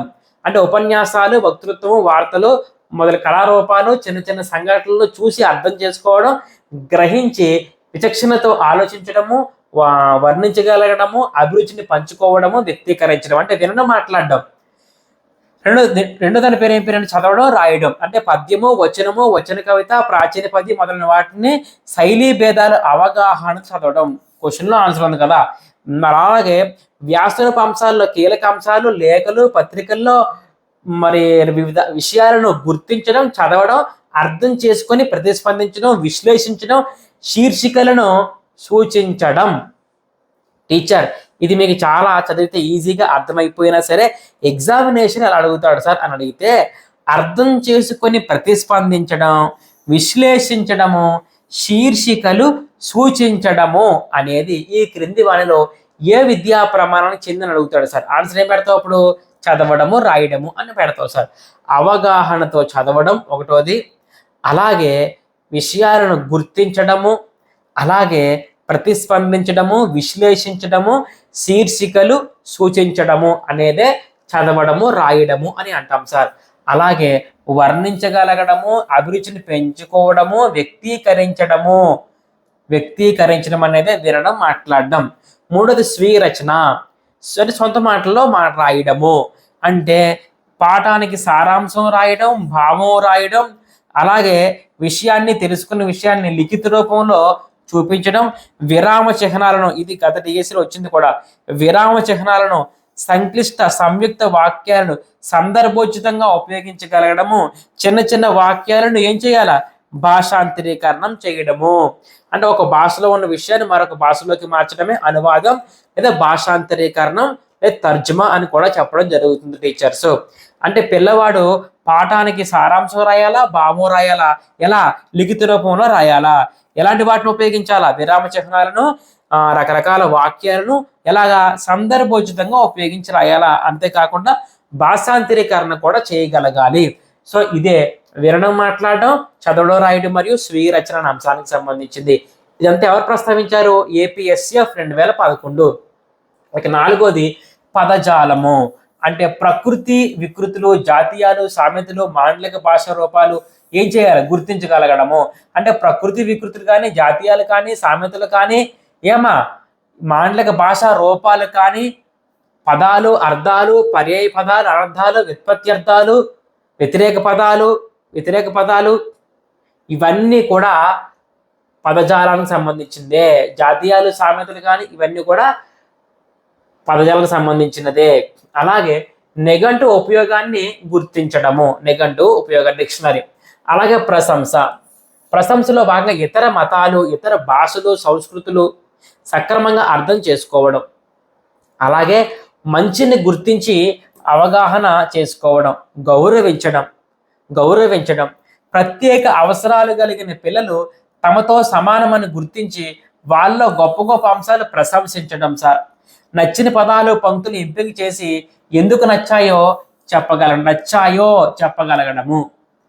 సో ఇదంతా కూడా ప్రశంస అనే విద్యా ప్రమాణానికి సంబంధించినది. అయితే టీచర్స్ దీని గురించి మళ్ళీ మనం విద్యా ప్రమాణాలు అనే టాపిక్లో ప్రతి దాని గురించి కూడా లోతుగా మనం డిస్కషన్ చేసుకుంటాం. ఇది విద్యా ప్రమాణం సార్, ఈ డేటా అంతా కూడా అభ్యసన సూచికలు అని అంటాం. అభ్యసన సూచికలు అని అంటాం. తర్వాత ఏముంది? సృజనాత్మకత. అంటే విద్యార్థి తను చదివిన, విన్న, చూసిన అంశాలు ఏం చేయాలి? వర్ణించాలి. అంటే వర్ణించడము. కథలో గేయాలు ఏం చేయాలి? పొడిగించడం. పొడిగించడం చాలా ఇంపార్టెంట్. ఎన్నో సార్లు డిఎస్సిలో ప్రశ్న వచ్చింది సార్. పాత్ర లక్షణాలను, హావభావాలు వర్ణించడము. ప్రకటనలు, నోటీసులు, ఆహ్వాన పత్రికలు, శుభాకాంక్షలు తెలిపే కార్డులు తయారు చేయడము. బొమ్మలు గీయడము. నినాదాలు రాయడము. సృజనాత్మకత అనేది చాలా చాలా చాలా ఇంపార్టెంట్ విద్యా ప్రమాణము. వర్ణించడము, పొడిగించడము, గీయడము, నినాదాలు రాయడము, తయారు చేయడం అనేది సృజనాత్మకత. తర్వాత ఏముంది సార్? భాషాంశాలు. వర్ణమాలలో అచ్చులు, హల్లులు, ద్విత్వ, సంయుక్త, సంశ్లేష అక్షరాలు, పరుసాలు, సరళాలు, అల్ప్రాణము, మహాప్రాణాక్షరాలు, అనునాసికాలు, అంతస్తాలు, ఓష్మాలు, భాషా భాగాలు, సమాపక, అసమాపక క్రియలు, సంశిష్ట వాక్యాలు, సందులు, సమాసాలు, ఛందో విశేషాలు, విభక్తులు, అలంకారిక విశేషాలు మొదలైన వాటి పట్ల అవగాహన కలిగించడం అని ఇక్కడ ఇవ్వడం జరిగింది టీచర్స్. మీకు క్లారిటీగా అర్థమవుతుందమ్మా? సో ఇవన్నీ దేనికి సంబంధించినది? వర్ణమాలకు సంబంధించినది. దాన్నే కొంచెం డెప్త్గా ప్రతి పదాన్ని మీకు మెన్షన్ చేశారు టీచర్. ఇదంతా భాషాంశాలే. సో 7 విద్యా ప్రమాణాల పేర్లు మీకు ఐడియా ఉండాలమ్మా. వినడం, మాట్లాడడం, చదవడం, రాయడము, స్వీయ రచన, పదజాలము, ప్రశంస, సృజనాత్మకత మరియు భాషాంశాలు గుర్తుపెట్టుకోవాలి పేర్లన్నీ కూడా. తర్వాత చూడండమ్మా, ఈ 7 విద్యా ప్రమాణాలు, సామర్థ్యాలను దృష్టిలో ఉంచుకొని భాషా కౌశలాలను విద్యార్థుల్లో ఖచ్చితంగా పెంపొందించాలి. అవి శ్రవణం, భాషణం, పఠనం, లేఖనం అని చెప్పడం జరిగింది సార్. అయితే ఇప్పుడు మనం చెప్పుకున్న శ్రవణం అనే నైపుణ్యానికి సంబంధించి కొత్త బిఈడి బుక్లో వచ్చిన కొత్త పాయింట్లు ఏంటి అని మనం డిస్కషన్ చేస్తున్నాం. ఓకేనా? అంటే ఇంతవరకు మనం చెప్పుకున్నది పాత బిఈడి బుక్కుల్లో ఉన్నటువంటి అన్ని రకాల బిఈడి బుక్కులు ఇంతవరకు ఏమొచ్చాయో దాని ఆధారంగా మనం నోట్స్ తయారు చేసాం. ఇప్పుడు కొత్తగా బిఈడి బుక్లో ఏ పాయింట్లు అయితే యాడ్ అయ్యాయో అవి కూడా మనం అటాచ్ చేసేస్తున్నాం టీచర్స్. అంటే మనకు బిట్ మిస్ అవ్వదు సార్. ఇందులో శ్రవణం గురించి మనం డిస్కస్ చేసినట్లయితే భాష నేర్చుకోవడానికి ప్రప్రదమైనటువంటి సోపానం అని మనం చెప్పుకున్నాం కదా. ఇది భావగ్రహణకు ఆధారభూతమైనది చెప్పుకున్నాం కదా. కాబట్టి అతి ముఖ్యమైన ఈ కౌశల వ్యక్తికి ఎక్కడమ్మా? శైశవ దశ నుంచి అని ఎక్కడ రాశాడు? నవజాత శిశువు అనే వేరే బుక్లో కూడా రాయడం జరిగింది. ధారణ దీనికి చాలా చాలా ముఖ్యము. సైకాలజీలో కూడా మీరు నేర్చుకుంటారు. అంటే ధారణ చేయకపోతే మనం ఏదైతే విన్నామో అది మనకి జ్ఞప్తికి రాదు కదా. కాబట్టి శిశువు అనేవాడు ఆ విషయాలు, భావాలు గ్రహించడానికి ఉపయోగపడే ప్రథమ సోపానమే మరి కౌశలమే శ్రవణం అని మనం డిస్కషన్ చేసుకున్నాం.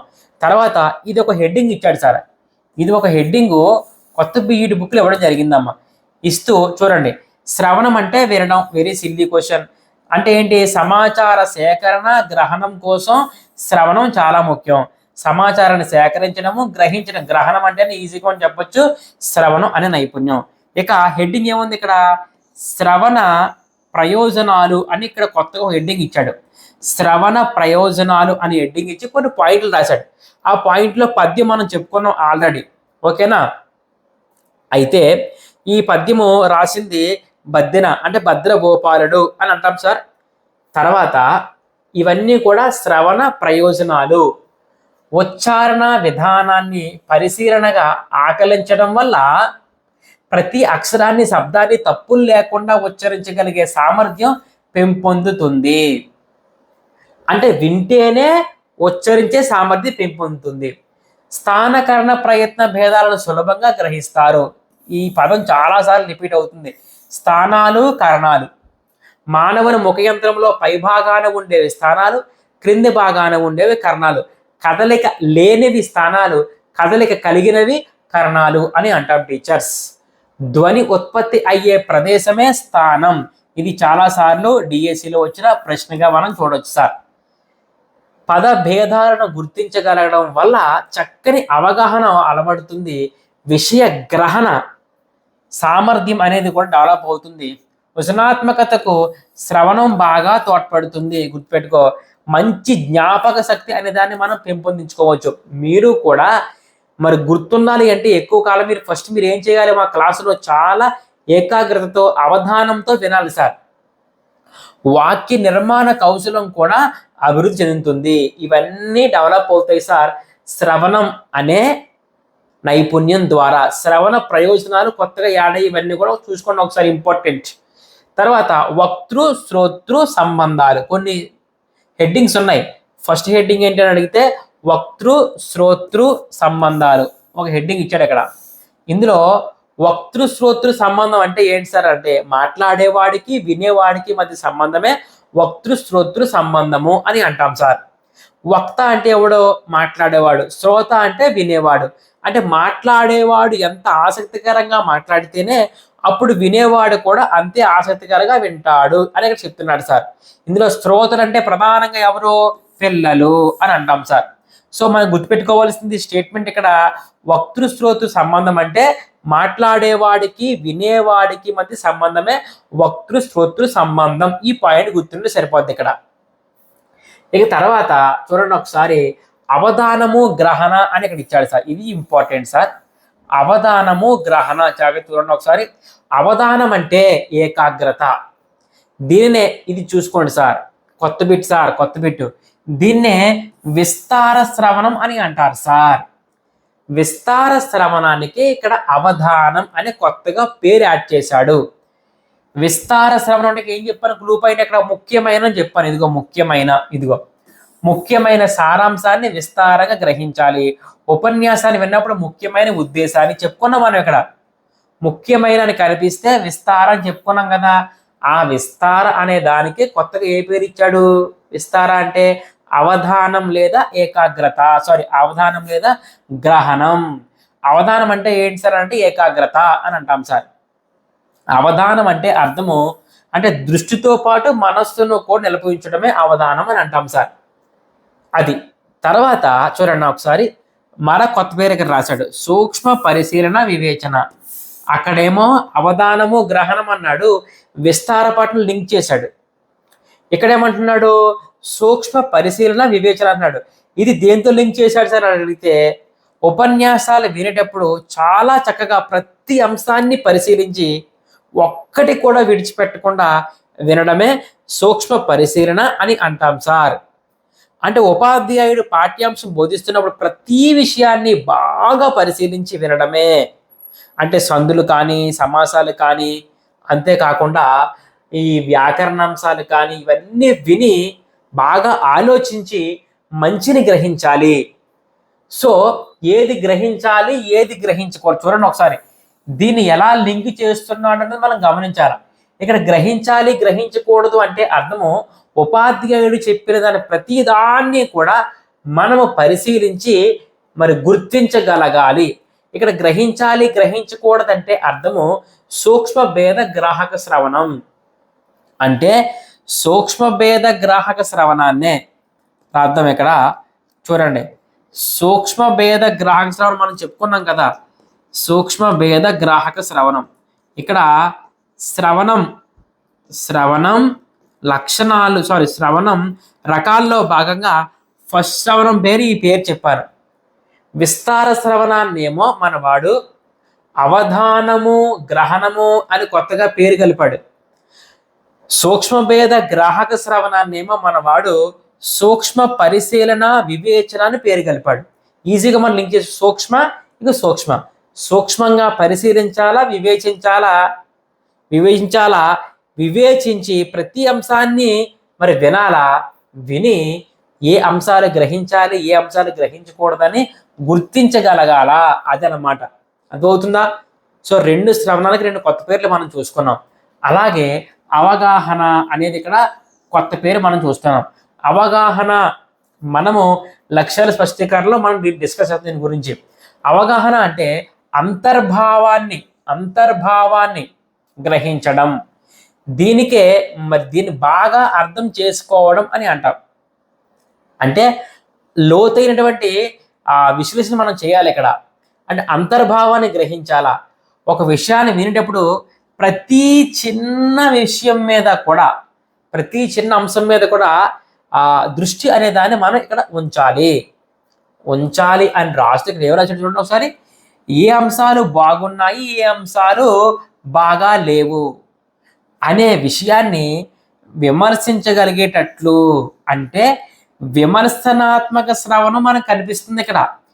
విమర్శనాత్మక శ్రవణం అనేది ఇక్కడ అవగాహనకి లింక్ చేయడం జరిగింది టీచర్స్. అంటే ఈజీగా ఈ పదాలు కనిపిస్తే అవగాహన అని గుర్తుకు రావాలా.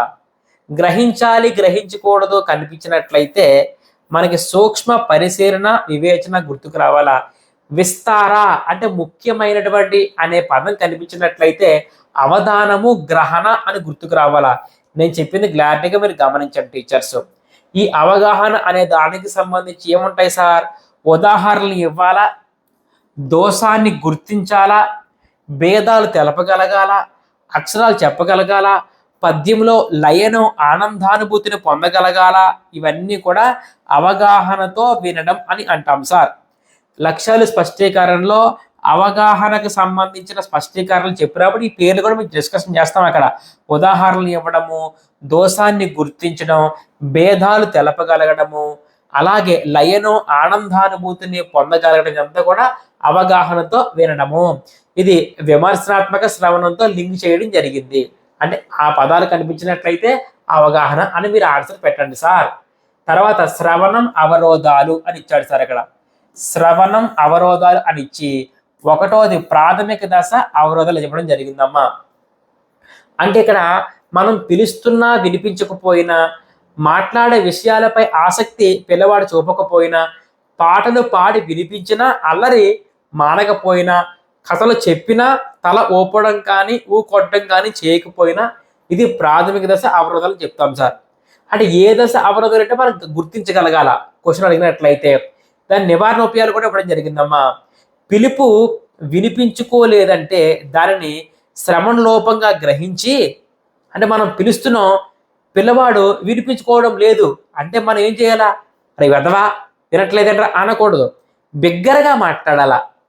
మనం మాటల్ని ఆసక్తికరంగా వినకపోతే సంజ్ఞల ద్వారా వారికి తెలియజేసి ఆసక్తి కలిగేటట్లు చేయాలి. పాటలు కూడా వినకుండా అల్లరి చేస్తున్నట్లయితే అభినయం కూడా చేసి మరి పిల్లవాడు వినే విధంగా మనం చూసుకోవాలి. కథలు ఆసక్తికరంగా వినే విధంగా చేయటానికి పాత్రను హావభావ విన్యాసం చేయాలి. చూసారా ఏం చేయాలా అంటే ఏ లోపానికి ఏ విధంగా సవరణ చేయాలి. కొంచెం బిగ్గరగా మాట్లాడాలి, పిల్లవాడు వినిపించుకోలేదంటే. అలాగే సంజ్ఞల ద్వారా తెలియజేయాలి మన మాటలు ఆసక్తికరంగా లేకపోతే. అలాగే అభినయం కూడా చేయాలి, పాటలు కూడా వినకుండా అల్లరి చేస్తే. దేనికేంటో చూసుకో, ఇక్కడ హావభావ విన్యాసం చేయాలి, కథలు ఆసక్తికరంగా వినేటట్లు చేయడానికి. దేనికేంటో చూసుకున్నామా, లింక్ ఇచ్చేస్తాడు కాబట్టి దేనికేంటో చూసుకోండి ఒకసారి. ఇవన్నీ అవరోధాలు ఈజీగా మనం గుర్తుపట్టగలం ప్రాథమిక దశ అనేది.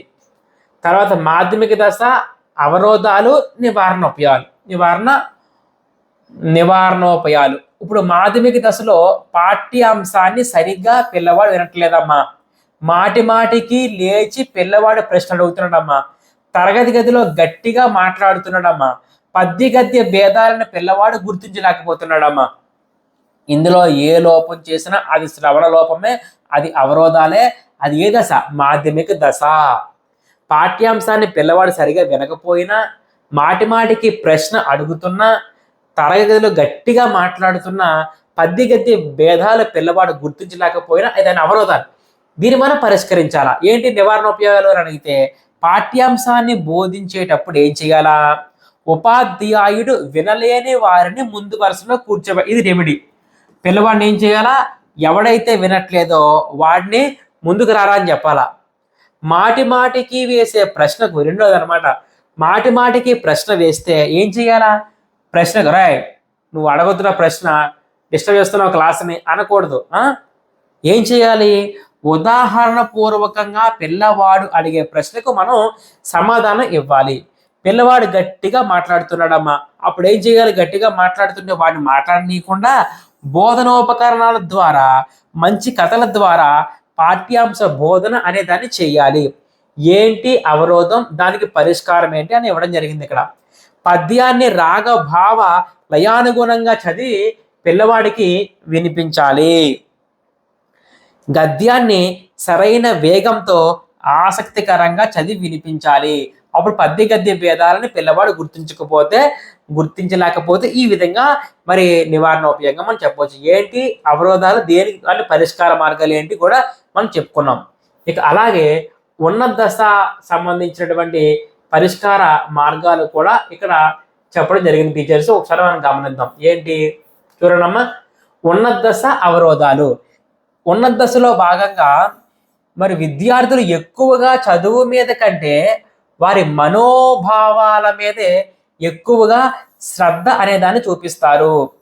ఎక్కువగా అంటే చూడండి అమ్మా, చదువు మీద కంటే వాడి మనోభావాల మీద ఎక్కువగా శ్రద్ధ పెడతారు. ఏ దశ? ఉన్నత దశ. సో దానికి ఎలాంటివి వస్తాయి అవరోధాలు అంటే, పాఠ్యాంశ బోధన సమయంలో వేరే విషయాలు పిల్లవాడు ప్రస్తావిస్తాడు. అంటే మనం ఒకటి చెప్తే పిల్లవాడు మరొకటి ప్రస్తావిస్తాడు. వారి తెలివితేటలను ప్రదర్శించడానికి ప్రయత్నిస్తాడు. మనం చెప్పింది కాడు, వాడేదో పెద్ద టాలెంట్ అని చెప్తుంటాడు. పక్క విద్యార్థులను కూడా విననీయకుండా చేస్తూ ఉంటాడు. ఏకాగ్రతగా పిల్లవాడు వినలేకపోవడం, ఇవన్నీ కూడా అవరోధాలు. దీనికి నివారణోపాయాలు ఏమున్నాయి సార్ అని అడిగితే, ఇక చాలా ఇంపార్టెంట్. ఉన్నత దశ విద్యార్థికి ఏముంటుందని అడిగితే మంచి గ్రహణ కౌశలం ఉంటుంది. ఇది ఇంపార్టెంట్. ఉన్నత దశ విద్యార్థులకు ఏముంటుందమ్మా? మంచి గ్రహణ కౌశలం ఉంటుంది. ఇది చాలా చాలా ఇంపార్టెంట్ బిట్ ఇది. అందుకనే విద్యార్థులను ఆకర్షించే విధంగా ఉపాధ్యాయుడు పాఠం చెప్పాలా. పాఠ్యాంశ బోధన సమయంలో పాఠ్యాంశానికి సంబంధించినంత వరకు ఇతర విషయాలు కూడా ప్రస్తావించాలి. ఓకేనా? ఇతర విషయాలు కూడా ప్రస్తావించాలి. వేరే విషయాలు పిల్లవాడు ప్రస్తావిస్తాడు, అప్పుడు ఏం చేయాలి సార్ అడిగితే ఉపాధ్యాయుడు పాఠ్యాంశానికి సంబంధించే ఇతర విషయాలు కూడా ప్రస్తావించాలి. ఇది అలాగే చూడండి, విద్యార్థుల్లో చాలా రకాల కౌశలం దాగి ఉంటాయి. కుశలత, పటుత్వం పిల్లవాడిలో ఉంటుంది. వాటిని ప్రదర్శించడానికి మనం ఛాన్స్ ఇవ్వాలి. తరగతి గదిలో విద్యార్థులందరికీ కూడా వినబడే విధంగా బిగ్గరగా స్పష్టంగా పాఠ్యాంశాన్ని బోధించాలి. ఎప్పుడు? ఏకాగ్రతతో పిల్లవాడు పాఠాన్ని వినకపోతే. ఏంటి అవరోధం, ఏంటి నివారణ ఉపయోగం, నివారణ ఉపయోగాలు ఏంటి అని క్లారిటీగా ఇవ్వడం జరిగింది సార్. ఇక తర్వాత అంతేకాకుండా ఈ ఉన్నత దశ విద్యార్థులకు నాటకీకరణ పద్ధతి ఇంపార్టెంట్ బిట్టు. నాటకీకరణ పద్ధతిలో పాఠ్యాంశాన్ని బోధించాలి. అప్పుడు పిల్లవాడు ఏం చేయాలి? పాత్ర పోషణ పిల్లవాడు చేయాలా. అప్పుడు ఆటోమేటిక్గా పిల్లవాడిలో ఏకాగ్రత అనే దాన్ని మనం పెంపొందించవచ్చు. ఇది అనమాట ప్రాథమిక దశ, మాధ్యమిక దశ, ఉన్నత దశ. ఏ దశలో ఎలాంటి నివారణ ఉపయోగాలు, దానికి ఎలాంటి అవరోధాలు చూసుకున్నాం మనం క్లారిటీగా.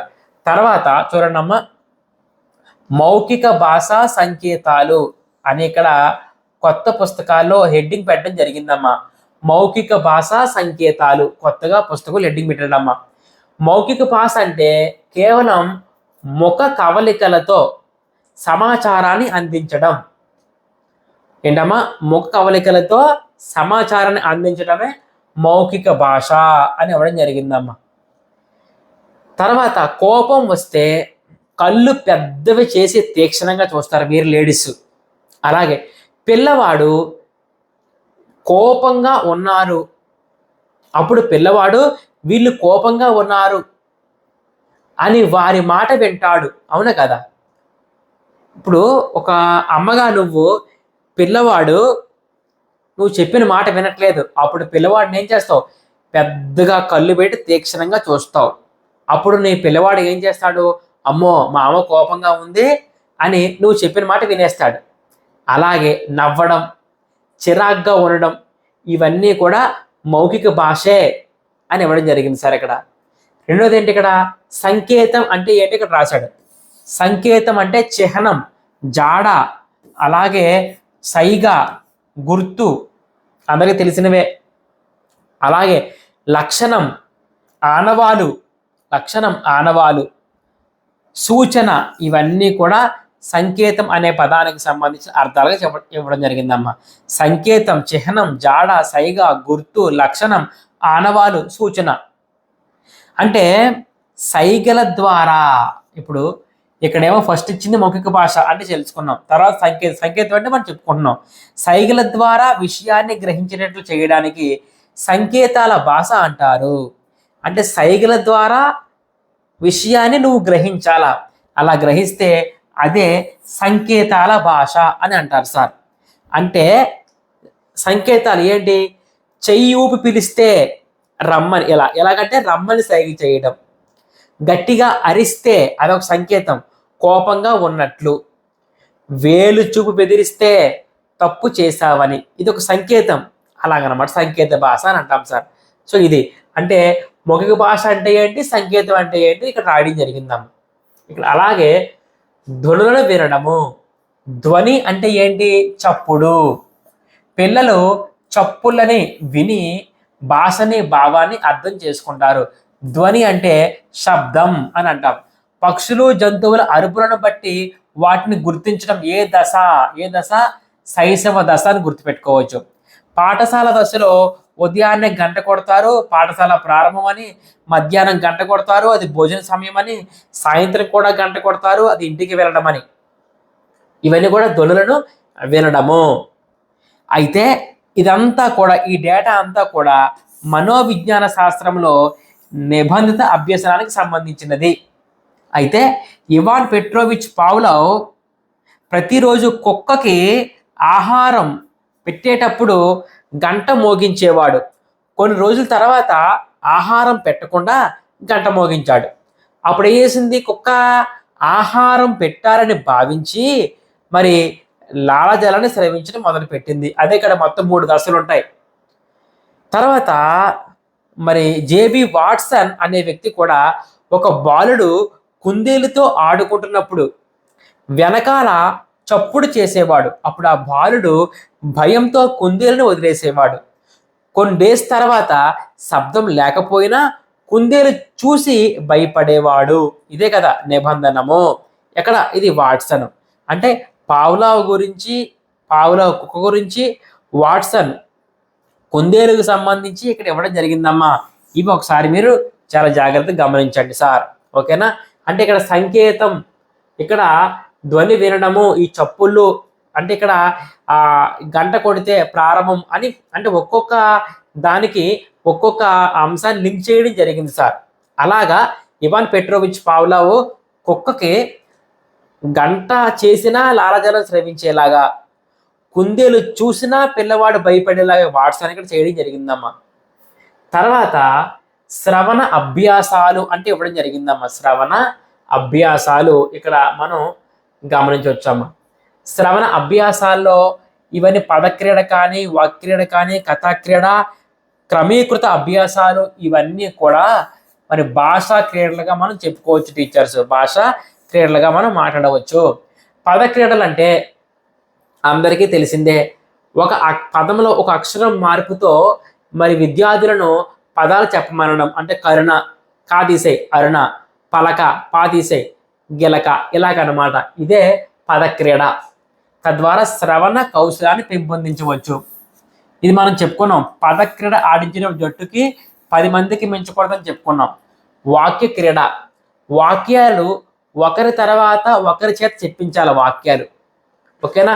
ఇలా చెప్పించడం ద్వారా శ్రవణ కౌశలాన్ని పెంపొందించవచ్చు. అంటే ఒక విషయాన్ని వినాలా, ఆ విషయాలను ఒక్కొక్కరితో ఒక్కొక్క వాక్యం అనేదాన్ని చెప్పించాలి. తర్వాత కథా క్రీడలు.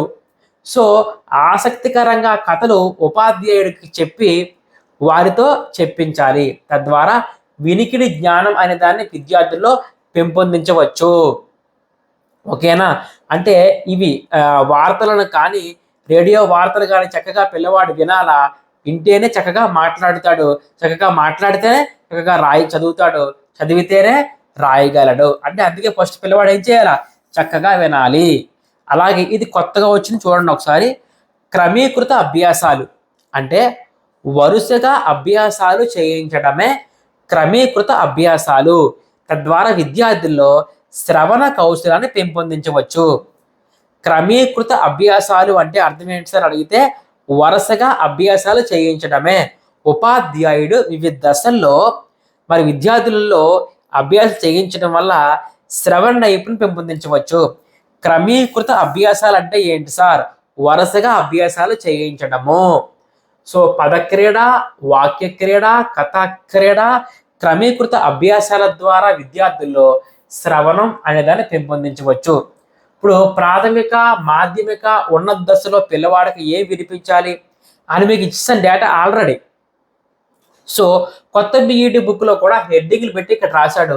ఏమి రాశాడో ఒకసారి మనం చూద్దాం. ప్రాథమిక దశలో శిశు గేయాలు, అభినయ గేయాలు మనం చెప్పుకున్నాం కదా. ఇక అంతేకాకుండా అక్షరాలు, ధ్వనులను సక్రమంగా వినే విధంగా ఇదంతా మనం డిస్కషన్ చేసుకున్నాం. కొత్తగా వచ్చిన పాయింట్లు ఇందులో ఏమీ లేవు. ఇక అలాగే చూడండి, అవసరమైతే విద్యార్థుల వినికిడి జ్ఞానం అనేది పెంపొందించడానికి వైద్యుల సలహాలు కూడా తీసుకోవాలి. ఏ దశ? ప్రాథమిక దశ. మాధ్యమిక దశలో ఏ మెథడ్ అని అడిగితే కథాకథన పద్ధతి, ఉన్నత దశలో ఏ మెథడ్ అని అడిగితే నాటకీకరణ పద్ధతి. ఆ రెండు పేర్లకు మాత్రం చాలా ఇంపార్టెంట్ సార్ ఇక్కడ. అంటే శ్రవణ నైపుణ్యాన్ని పెంపొందించడానికి ఏ దశలో ఏ మెథడ్ వాడాలో జాగ్రత్తగా గమనించండి. దేశభక్తి కథలు, నీతి కథలు, అంటే కరుణ, వీర, హాస్య, రస ప్రధానమైన వాటిని. తర్వాత రసాస్వాదన పెంపొందుతుంది. రేడియోలో, దూరదర్శన్లో ఉన్న అంశాలను, టేప్ రికార్డర్, సిడి ప్లేయర్ ద్వారా ప్రసంగాలను, పక్షుల, జంతువుల అరుపులను, కోతలను వినిపించేసి. ఇది ఇంపార్టెంట్ సార్, ఎందుకంటే ప్రాథమిక దశలో నాకు మనకు కనిపిస్తుంది ఇది. పక్షుల, జంతువుల అరుపులను, కోతలను వినిపింపు చేసి అనుకరించమనాలి. ఇది ఇస్తే చాలా మంది ప్రాథమిక దశ అనుకునే అవకాశం ఉంది కాబట్టి గుర్తుపెట్టుకో. మాధ్యమిక దశ అది. మిమిక్రీ చేయమనాలా, బోధనోపకరణం ద్వారా బోధన చేసి ఆసక్తికరంగా వింటారు. మనమైతే ఇవే పాయింట్లు మెన్షన్ చేసాం స్టార్టింగ్లో, ఇంకా ఎక్కువ కూడా చెప్పుకున్నాం. తర్వాత ఉన్నత దశ ఏకాగ్రతను పెంచడం, వారి ఆలోచనలకు అవకాశం కల్పించడం ఇంపార్టెంట్, చూసుకోండి ఒకసారి. అలాగే చూడండమ్మా, అలాగే ధ్వన్యుత్పత్తి విధానాలను వివరించి వినిపించి స్థానకరణ ఎన్నిసార్లు వచ్చిందో ఈ పదం, స్థానకరణ ప్రయత్న భేదాలు వినిపించడం ద్వారా వినికిడి జ్ఞానాన్ని విద్యార్థుల్లో పెంపొందించవచ్చు. ఈ దశలో మంచి సాహిత్య ప్రధానమైన పాటలు కూడా పిల్లవాడికి వినిపించాలి. ఏ దశ? ఉన్నత దశ. సాహిత్యము, పురాణము, అలాగే దేశభక్తి చరిత్రలు, ఇదంతా కూడా ఏ దశ మేడం గారు? ఉన్నత దశ. అని మేము అష్టావధానాలు చెప్పుకున్నాం కదా. అష్టావధానాలు, పురాణ ఇతిహాసాలు, సాహిత్యము, ఇదంతా కూడా ఉన్నత దశ. ఎందుకంటే ప్రాథమిక, మాధ్యమిక దశ పిల్లవాడికి అర్థం కాదు కాబట్టి. సో ఇది మనం డేటా అంతా మీకు ఇవ్వడం జరుగుతూ అందులో కొత్త పాయింట్లు ఏవైనా ఉన్నాయి అనే దానికి సంబంధించి మీకు ఎక్స్ప్లెయిన్ చేయడం కూడా జరుగుతుంది. సో కథాకథనం అంటే మాధ్యమిక దశ, నాటకీకరణ అయితే ఉన్నత దశ. ఈ పక్షులు, జంతువులు అరుపులు, కోతలు వినిపించడం కూడా మాధ్యమిక దశ. ఒకసారి గుర్తుపెట్టుకోండి. మరి చూడండమ్మా, వినికిడి జ్ఞానము పెంపొందించడానికి వైద్యుల సలహాలు కూడా తీసుకోవాలి ప్రాథమిక దశ విద్యార్థులకు సంబంధించి. సో ఇది ఏ దశలో విద్యార్థుల్లో ఏం పెంపొందించాలి అనే అంశానికి సంబంధించి.